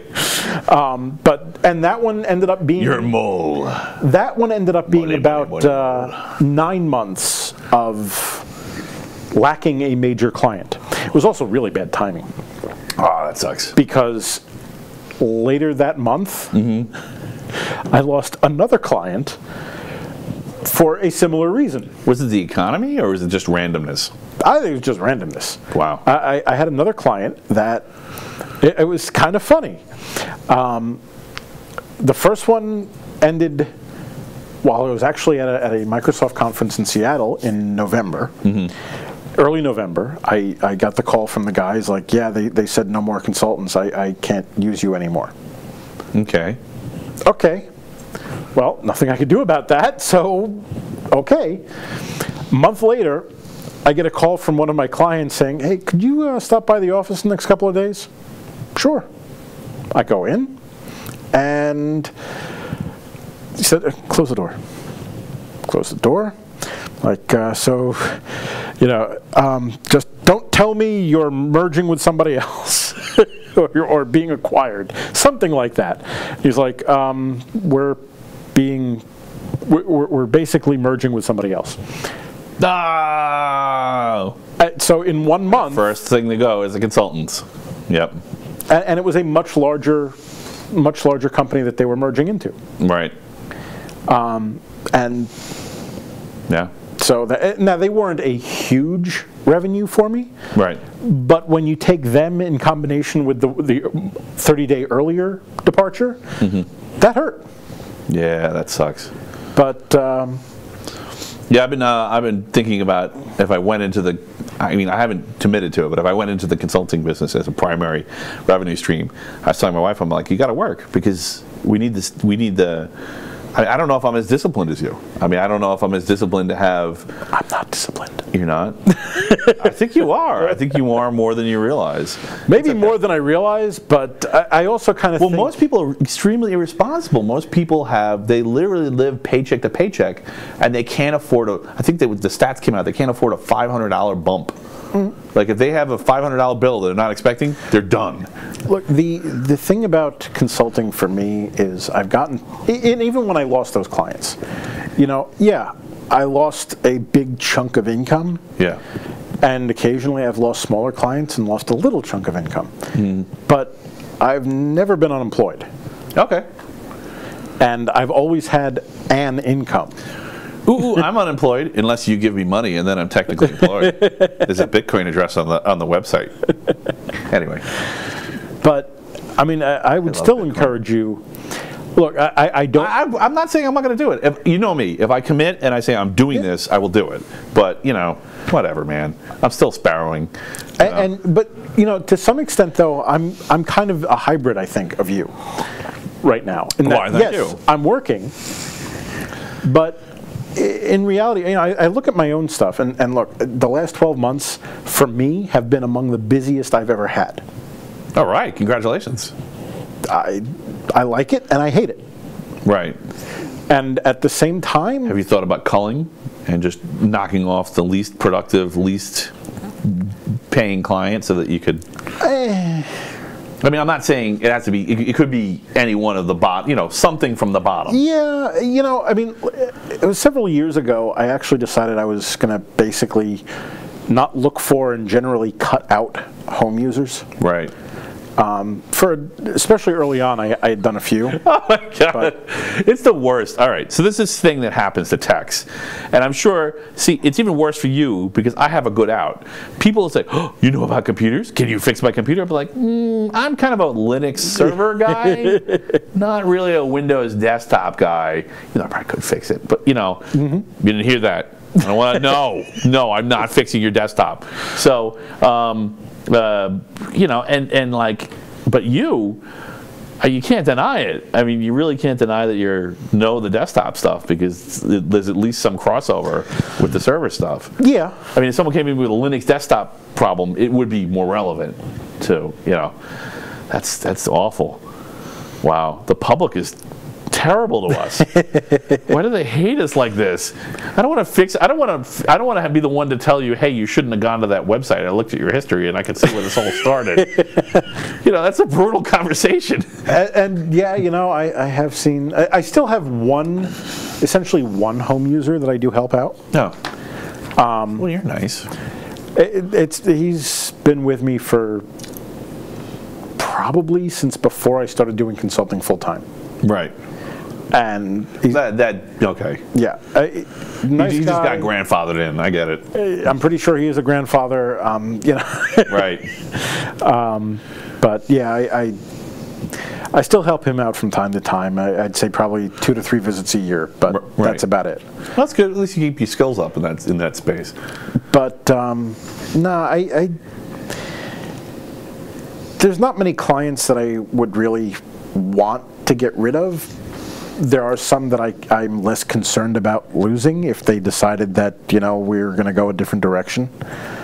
And my client base is also a little bit eclectic, in that most IT consultants that I know work for small businesses, and that is technically true that I work for small businesses, but I would say half of my clients are other consultants who I go to help them out with problems that they're not comfortable fixing.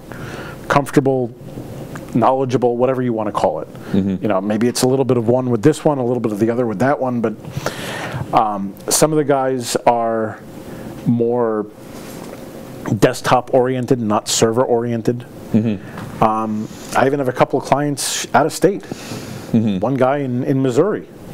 Wow. Have you ever had to travel to another state to do support, or were you able always to do it remotely? Not terribly far. Like, in other words, I've been to a client in Connecticut, been to a client in Jersey. Right. I mean, because in the business world, there's tons of stories about guys flying all over the place. Yeah, on the side of the planet if necessary.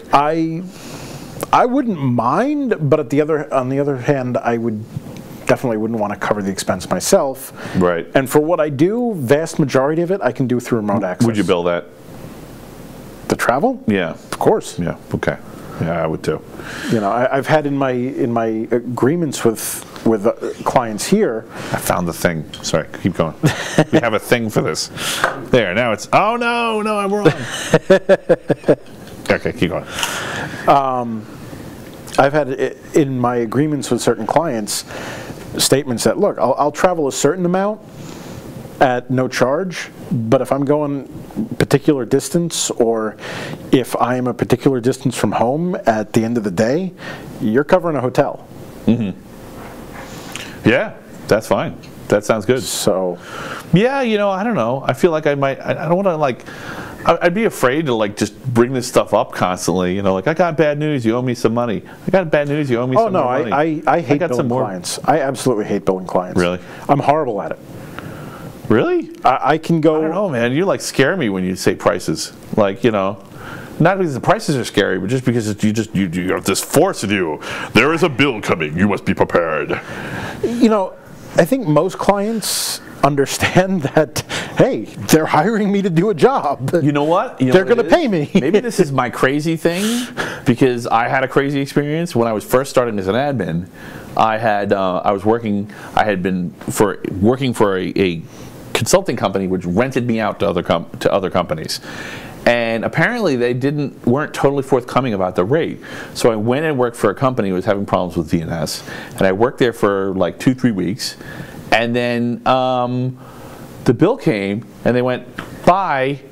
The day before, they were totally thrilled, and they got the bill, and they went, oh my God, this is insane, and just got rid of me. So maybe I need to have more consulting experience, and then I'll be able to average it out and be less paranoid about people not wanting to pay and non-payment. There's some things that I've learned over the years. Mm-hmm. When I first started consulting, even before I left my day job. Mm-hmm. Do you have any advice for people who are starting consulting? What would be a 3-item list that you give to people? So item number 1 is go to expertsexchange.com and look at my article on how much you should charge, or something to the effect of. Your number 1 is a long list of other number 1s. Well, no, it is actually You're such a geek, man. You can't. No huge function. I'm looking for 1, 2, 3. It's too complicated to put in 1, 2, 3, huh? How much you should charge as an IT consultant? Oh, okay. All right. Yeah. And so think about how much you're going to charge, right? It basically breaks down to consider how much you're going to work, mm-hmm. how much you'd like to make, what your expenses are. Mm-hmm. Cost analysis. Yeah. Yeah. And learn how to do a cost analysis. So it's not even this. It's not even how much to charge. It's learn cost analysis. I wrote this thing, I think it was in 2009, and I don't know what the stats are on it now, but for a very long time it was the number 2 article on the site. I can't spell. Right, yeah. And it basically breaks down, and the short of it is, given what I consider to be reasonable numbers, and I think most people would too. Okay. In 2009 it came out to about $120 an hour. Okay. But it's probably changed. Inflation. Yeah. And not to mention, it depends on what you're doing. You don't have the same numbers. Don't do that. Don't do that to yourself. But right, it's going to also be different depending on where you're working. Your level of expertise. Your level of expertise, your experience. Yeah. What kind of network you have. If you have a whole company of other consultants behind you, so you can, your responsiveness. So, which you kind of do. A few years back, I was doing a little bit of work for another consultant who really wanted to hire me. Mm-hmm. It's like, I really want to stay independent. Right. And he had 3 or 4 other technicians working for him, and he's like, look, join me, we'll make you a good deal, and because what I'm going to do, mm-hmm. if I'm competing against you, I'm going to point out to the client that, hey, I've got multiple technicians who can help you out. Mm-hmm. Versus me, who, he's just the one guy. Hey. If he's got an emergency, he can't help you out. Okay. And my argument against that is, yeah, you know what, I'm the one guy, but I've also networked with about 20 other consultants, and if there's a problem and I can't make it to a client and it's a big deal, I'll call one of them up. They'll make it. Okay. You know, coverage is not an issue. I was in Iceland over the summer, and one of my clients had a problem. I called up another one of the consultants who I know worked nearby. Hey, can you go take care of him? So maybe that's number 2, is build up a network of pinch hitters. So number 2 is network of pinch hitters. You have to socialize with people, with other consultants. Look, if you're in the middle of nowhere in Iowa or Montana or some other place that there's no one around for 200 miles besides the 12 people in your little town, if you got 2 guys doing consulting work, it might be a little difficult to network with them because, you know, one guy could easily steal your business and you don't have any business anymore. But in New York, at least, talk to people. There's so much business around. If you're a real scumbag, then you're going to steal somebody's client. Otherwise, you're just going to work with them. You're going to call them up when you're on vacation. They're going to call you up when they're on vacation. You know, it's just network. Okay. So we got 2 so far. So 1 is learn cost analysis. 2 is network pinch hitters. Network other consultants. You know. Yeah. Other consultants. So what's number 3? Oh. What's the one thing that people would not see coming? Well, one thing I tell people to do is, and what I do for myself, everything you do for a client, bill it. Bill everything. Everything. Awesome. Bill everything. Nice. However, that does not mean that you charge them for everything. I find this confusing. Explain. So,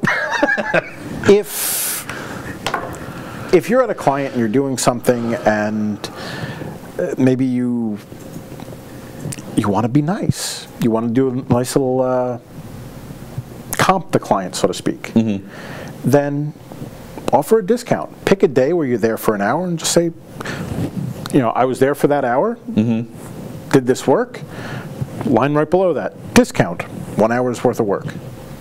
Okay. That's great. So you're offering them a sale. And you're showing them that you're not necessarily charging them for everything.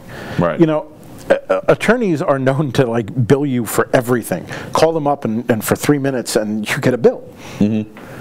Well, I always ask. I always say, what exactly am I being? How I got to say something in 1 minute, and then if you want, you can start charging me. You know. And for the most part, that's like the one thing I don't really bill for is phone calls. Right. If it's a quick phone call. Yes. If I hop on something remotely. So in the salary world, 5 to 10 minutes. You know, if it's more than 10 minutes, I'm consulting. Well, I'm consulting, or it's part of the job. It's overtime. You know. Yeah, and if like I don't like charging my regular clients for phone calls if it's just like, hey, you know, we're trying to do this, and I walk them through something on the phone. Right. Especially if maybe I'm sitting at home and at that particular hour not really doing anything. Right. Then, okay, you know, I'm not even going to list that. Or if I do list that, I list it and then I discount it to 0. Because it just makes people, in my opinion at least, it make me feel better when I look at a bill and I see, okay, well, I have these items, but you know what, it was zeroed out and that was zeroed out, so, okay, you know, it's nice to see that 0. The other thing, I kind of use that as leverage in a sense. It's rare that I've ever had to enforce it, but what I mean by leverage is like, look, you're going to pay me on time. Right. Because if you don't pay me on time, that discount is void. Right. You were doing them a favor, and you're going to stop doing them favors. Yeah. Right. I'll do you a favor, you do me a favor. Pay me on time. An alliance is 2 ways. Yeah, I got it.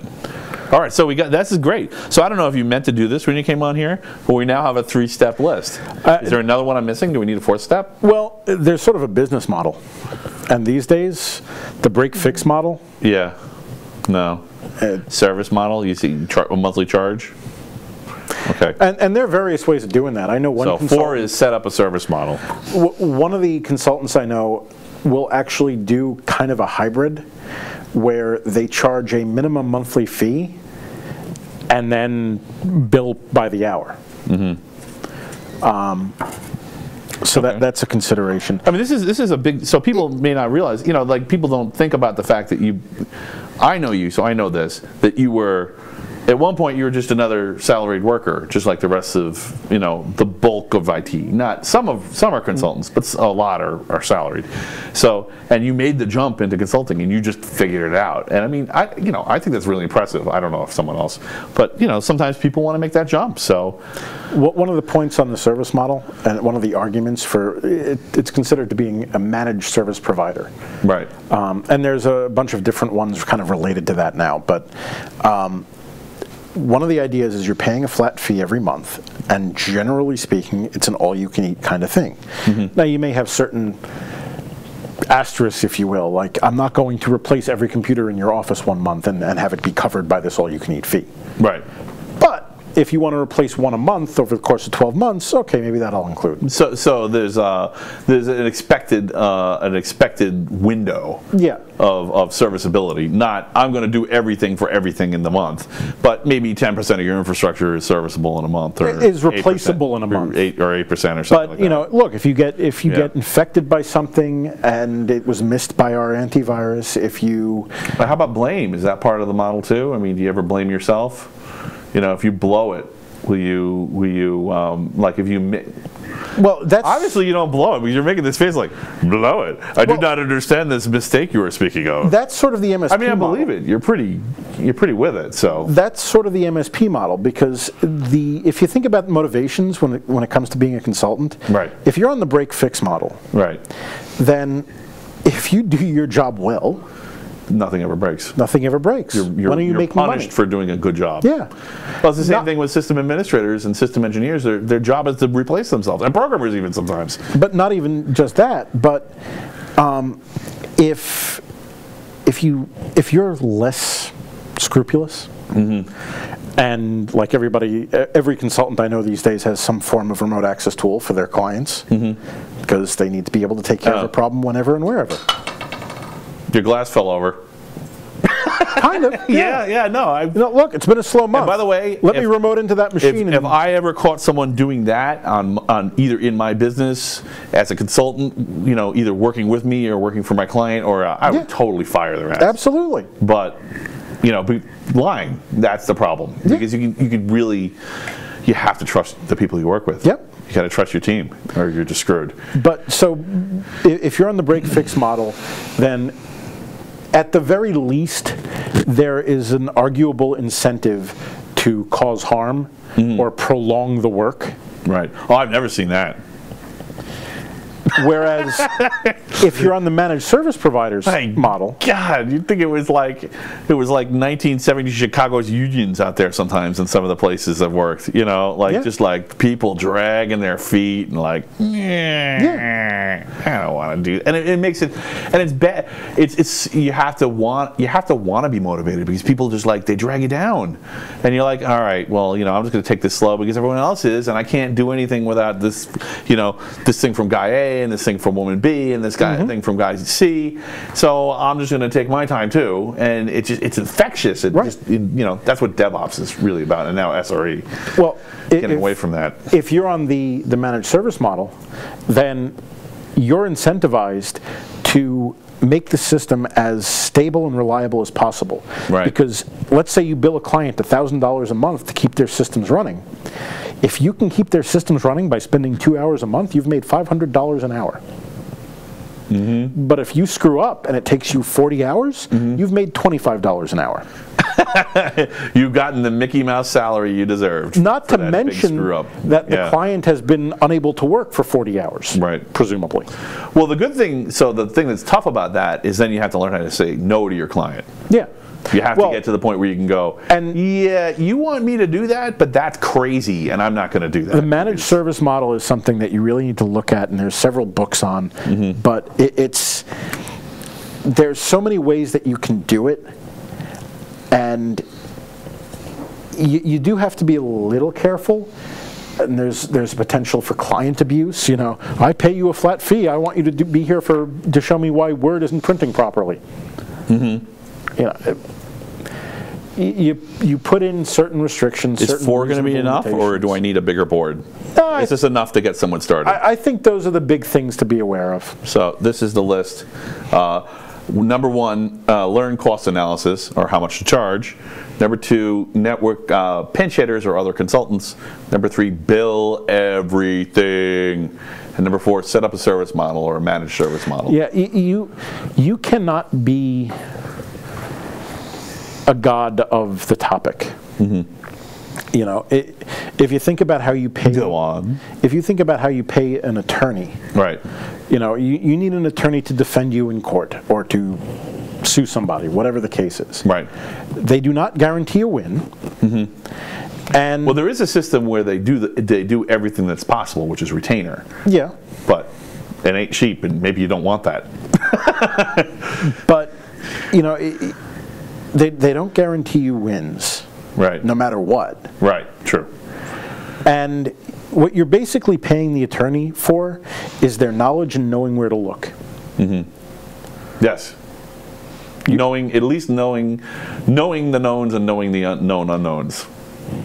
Yeah. In essence. Yeah. And yeah, knowing where to look, and that's one of the things I was complimenting you earlier on that you're really good at. And I try to be good at that too, even if I don't know what something is. I try to have a network of people, some of which you're meeting now, that I can call on and say, help me, I don't know what to do. I'm probably butchering the example, but I think another one of the consultants I know tells a story about going into a place. I don't think this has actually happened. I think it's more of an anecdote, but going into a place that they've said, hey, there's a problem with my server. Right. Walks in, looks at the server, pushes a button, and now everything works, and he leaves. Sends him a bill for $200. And the client calls up, you were here for 30 seconds. Give me a bill for $200? Well, I knew what button to push. Yeah, fair enough. You know, if it were that easy. I have a perfect anecdote about that. So like I mentioned before, there's a cartoon up now for the channel. So this is actually kind of a cool story. It's an open source program called OpenTunes, and it just open sourced in 2016. So I had to teach myself this app, and it took me a week to make a 45-second cartoon. But the next cartoon will be 2 days. Those first 3 days of work, we're just learning it. Yeah. So yeah, I mean, $200 is cheap compared to that. I get paid a lot an hour, you know. Yeah. So if I were doing this as a job for someone, it would have cost so much, you know. So yeah, you're absolutely right. That was a great story. Thanks a lot for telling. And I think this list will help a lot of people. There was a few more things. Are you still good to go for a little while longer? We are actually we're past 10. Yeah. You're not going to turn into a pumpkin or spontaneously. I can be president?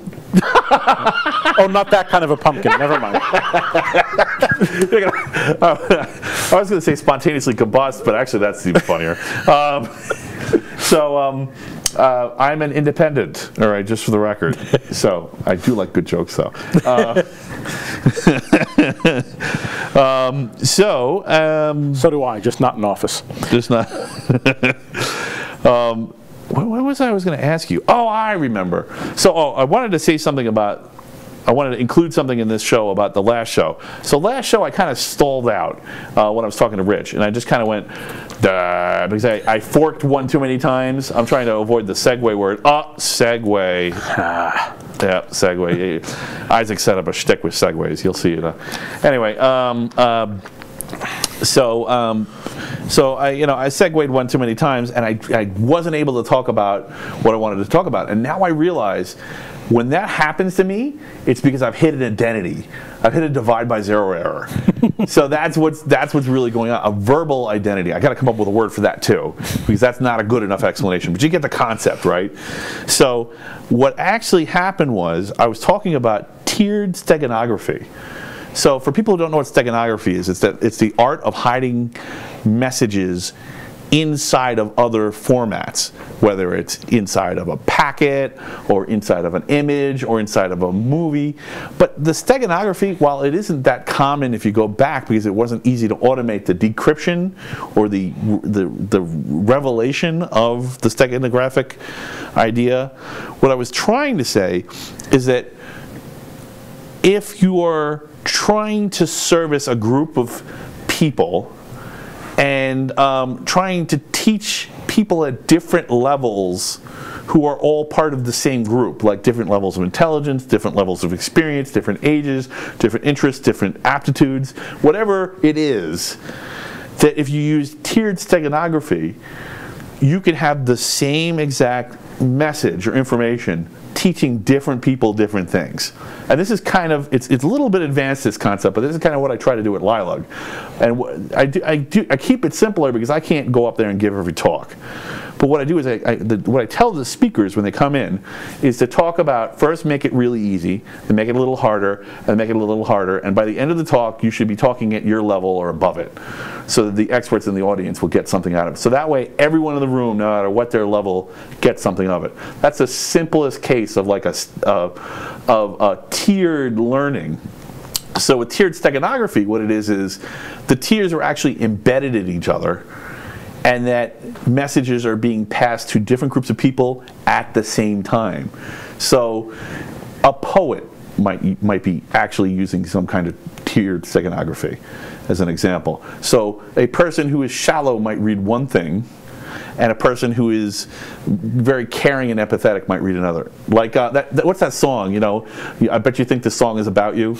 You know, you're so vain, right? Okay. Yeah, right? So one... What? Star Suckers? 9 Inch Nails? Yeah, though that was actually pulled from another song, a pop song in the 80s. I forgot what it was called. But yes, 9 Inch Nails also used those lines in Starfuckers.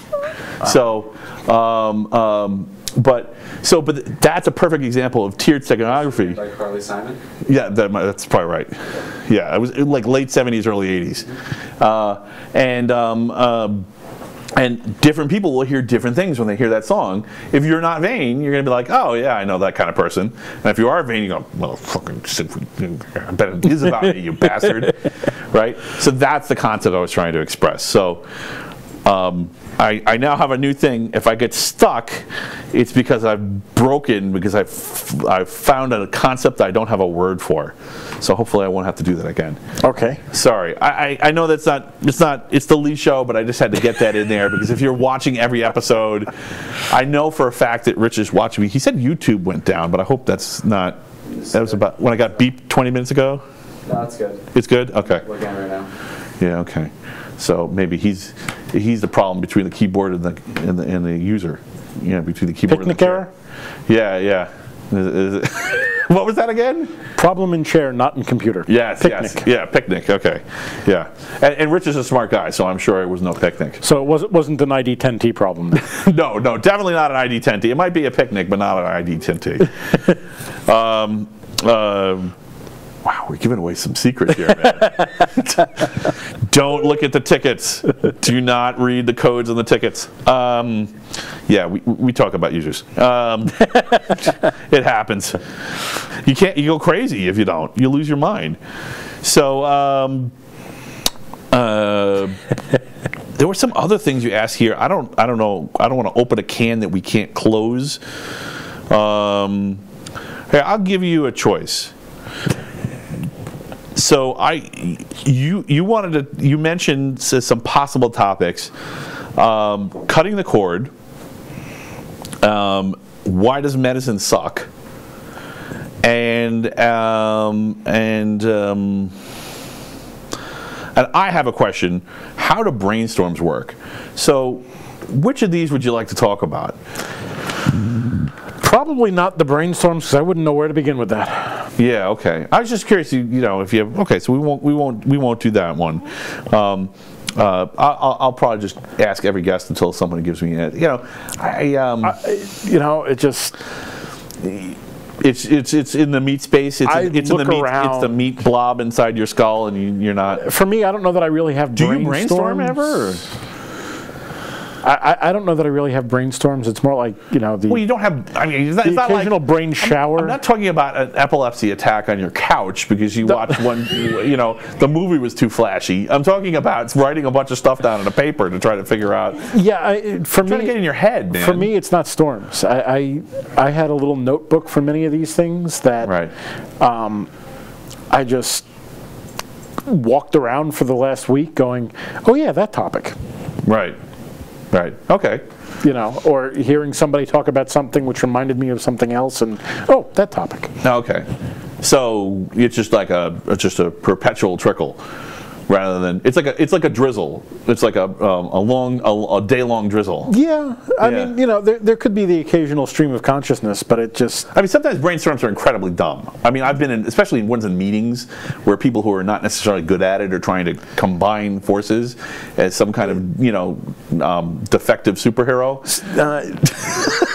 For me, it's more like, yeah, storms, no. Maybe the occasional epiphany, like when it came to the programming that we kind of started with. Yeah.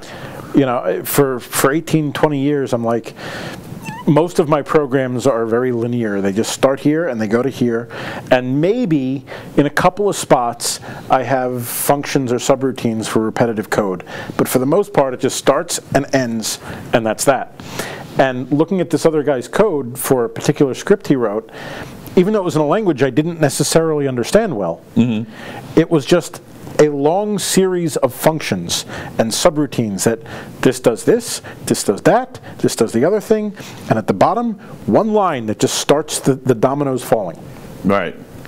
And when I saw that, it was like, this is how you can have multiple people writing programs. Right. Because if you're writing the compartmentalization you're talking about. If you're okay. writing, you had a eureka about the compartmentalization. Yeah, if you're writing code and it just goes top to bottom and that's that, how do you have a second person joining you in writing that code? So this is true, but actually this is also where people get into trouble. Like from what I can program. I'm not a wizard. I'm not saying I'm a wizard at this point. I just think I have enough of an understanding to actually maybe call myself a programmer. So I would dare say that no matter how good you are, there's somebody better. It really is just like, it's like that. No, the bigger you are, the harder you fall. No matter how bad you think you are, there's always somebody who will fight a little harder and a little faster. Let me go back, at least with technology. Look, I like to think I know a lot.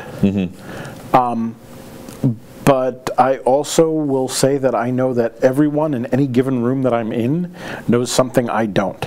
Right. Because especially these days, technology is so complicated that I can't see everything. I can't know everything.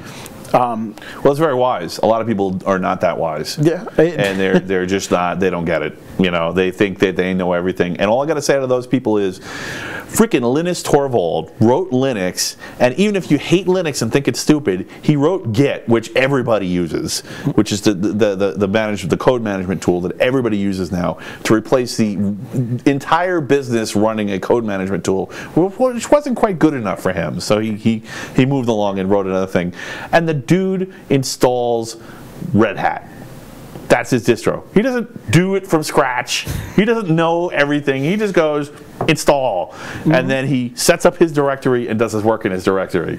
And so, you know, if he doesn't do that, if this guy who has created these world-changing tools, if you say you do that, you're very special, but you might be a little bit crazy. Or you might be wrong. You just don't know everything. So... And feel free to mention in the comments if you do know everything, because I'd like to have you on the show. Let's go back to that list and add a number 5. Okay. Oh, a number 5. Yeah. Okay. This, I think, is actually kind of important. All right. See, now I need a board. Give me your board. Is it the 0th rule? Should it be number 0? No, go ahead. Maybe. All right. When I first started consulting, I had the perspective that people are hiring me to know the answer and fix the problem. Right. And going back to the attorney route, no, you don't. You can't. Maybe you know where to Clarify. look.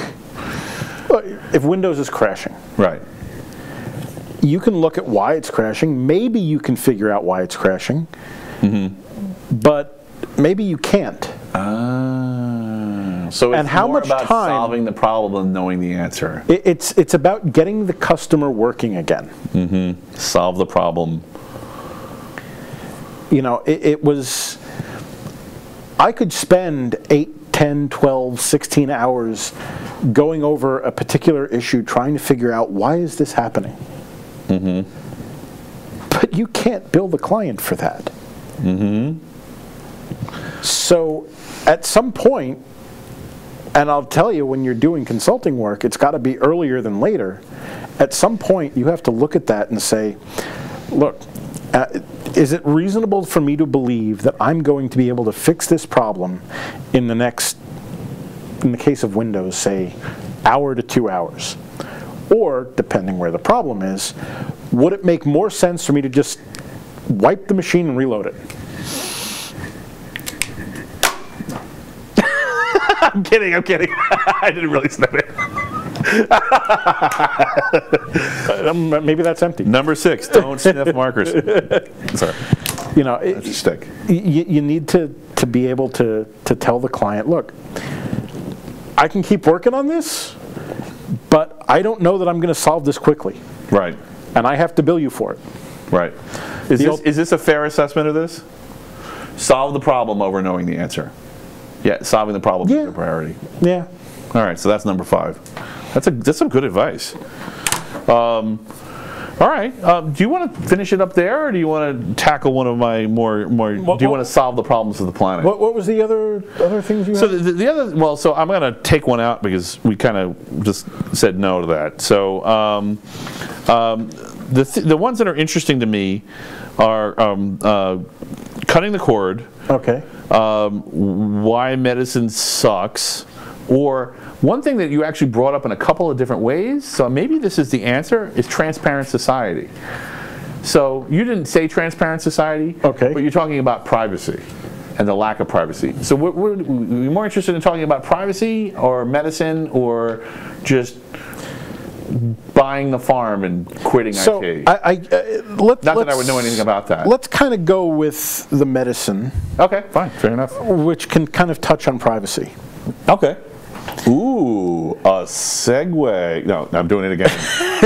A fork. And to A be fork in the road. To be clear, I am not necessarily an expert on the topic of medicine. However, one of my best friends is, in fact, a doctor who has at one point had his own practice and currently works. You mentioned him. For Do you think I can con him into getting on the show? It may be possible. That would be awesome. What was his name? At least give him a shout out. So, or do you think that's not wise? I'm going to hold Defer? that. Yeah, Okay, we'll defer on the shout out. for a couple of reasons. Okay, but, well, you'll tell me after. Yeah. Yeah, okay. So Secrets. Anyway. he and I have talked on a number of occasions, and he's told me some stories, oddly HIPAA compliant stories, because he never identifies who it is. Right. But one of the things that drives me mad is how pathetic medicine is. Oh, how disorganized medicine is. Disorganized. It's really disorganized. It's so bad. You know, with technology, even when I don't know what the problem is, Right. I kind of feel like if you talk to the right person, you can find out what the problem is. Every time I go to the doctor's office, they murder a whole tree just to have a 5-minute conversation with me. Well, there's that. Right. But it's kind of like, you know, don't we know enough, and clearly we don't, Right. but don't we know enough that we can program people? And I'm not talking about people's brains. Go on. But Now I like where this is going. the DNA, your DNA. You know, Brainwashing. gene editing. No, I'm not talking. Okay, all right. I'm not talking that topic. All right, all right. But using editing of one's genes or Right. genetic engineering of sorts to identify and cure illnesses. it bothers me because, among other things, in a technological world where we have so much data, either it's not linked or you're not allowed to collect it. Right. So you think the law is obstructionist in this case? Yeah. By the way, do you want any wine? I haven't even asked you. No. I generally don't drink. Okay. Sorry, this is making me want to drink because it's depressing. Yeah, you're right. They're totally disorganized. I mean, everything's disconnected. There's all kinds of obstacles. First of all, the one obstacle is their technical knowledge. The doctors and the people who work in the administrators who work in the doctor's office, who typically are trained, but they're not trained in the computer part of it. They don't understand computers well enough to do anything about it. And then, of course, then you have the entire industry, and the insurance company is all about giving the least amount of information possible, because the more information you have, the more you know how to game them. You know, and I'm not sure what you can do about any of that. Well, like, even simpler things.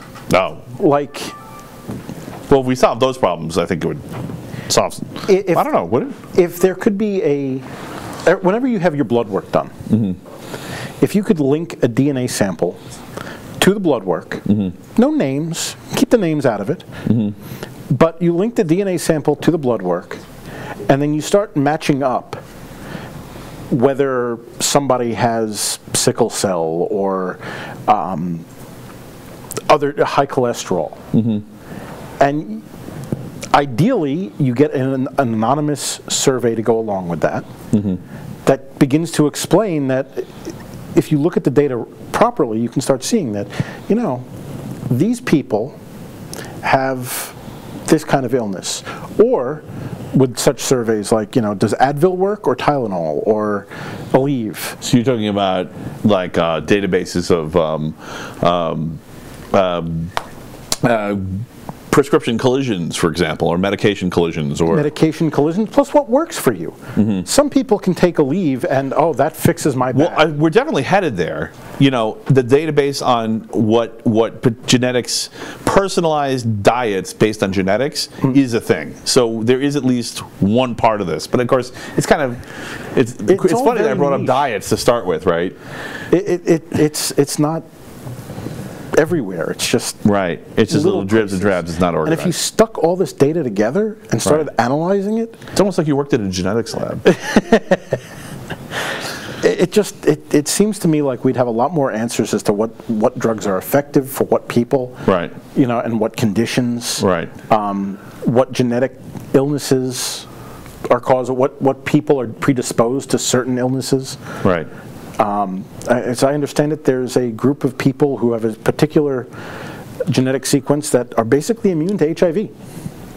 Yes, I think there's 15% of people of 15% of people of European descent are naturally immune to HIV. They found it. I think they found it with this would be a good thing to look up. They found it with a prostitute in like in Bangladesh or something who had been exposed to HIV like over 100 times. This is how they originally found this out. They said, why does this person not have AIDS?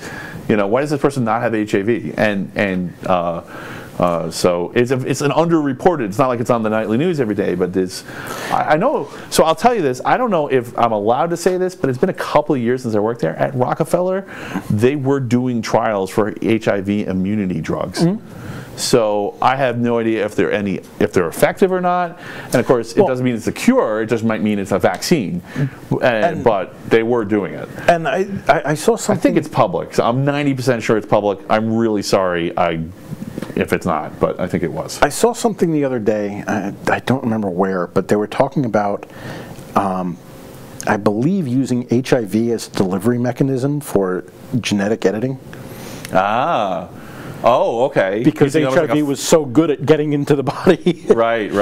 And what could possibly go wrong with that? Well, I mean, apparently HIV immunity started with the Black Death. The Black Death created a 10% immunity in HIV. It caused a mutation. Oh, okay. So was I right? Is it Europeans or is it? It's European. It's European. Okay. Yeah. So people with Black Death immunity also have HIV. Well, no, it was caused by the Black Death. It was all found out from that, and there's immunity. There's a mutation caused from that grants you immunity to HIV. Oh, that's awesome. So if somehow you survive the Black Death and carry the genetic marker of that in your genes, or was a marker already there, and then just those are the people that survived? I believe it was already there. It was already there. Okay, so it's just so they're saying it's like an evolutionary thing. Deal, yeah. Like the ones that survived were the ones that carry that gene. Okay, interesting. That's really so there's definitely good work happening in the HIV space. But one of the problems with constructing such a database is that people have to be put into it. Have to give permission. Yeah. Right. Right. Yeah. No. And that's perfect. That's a perfect way to cut into privacy.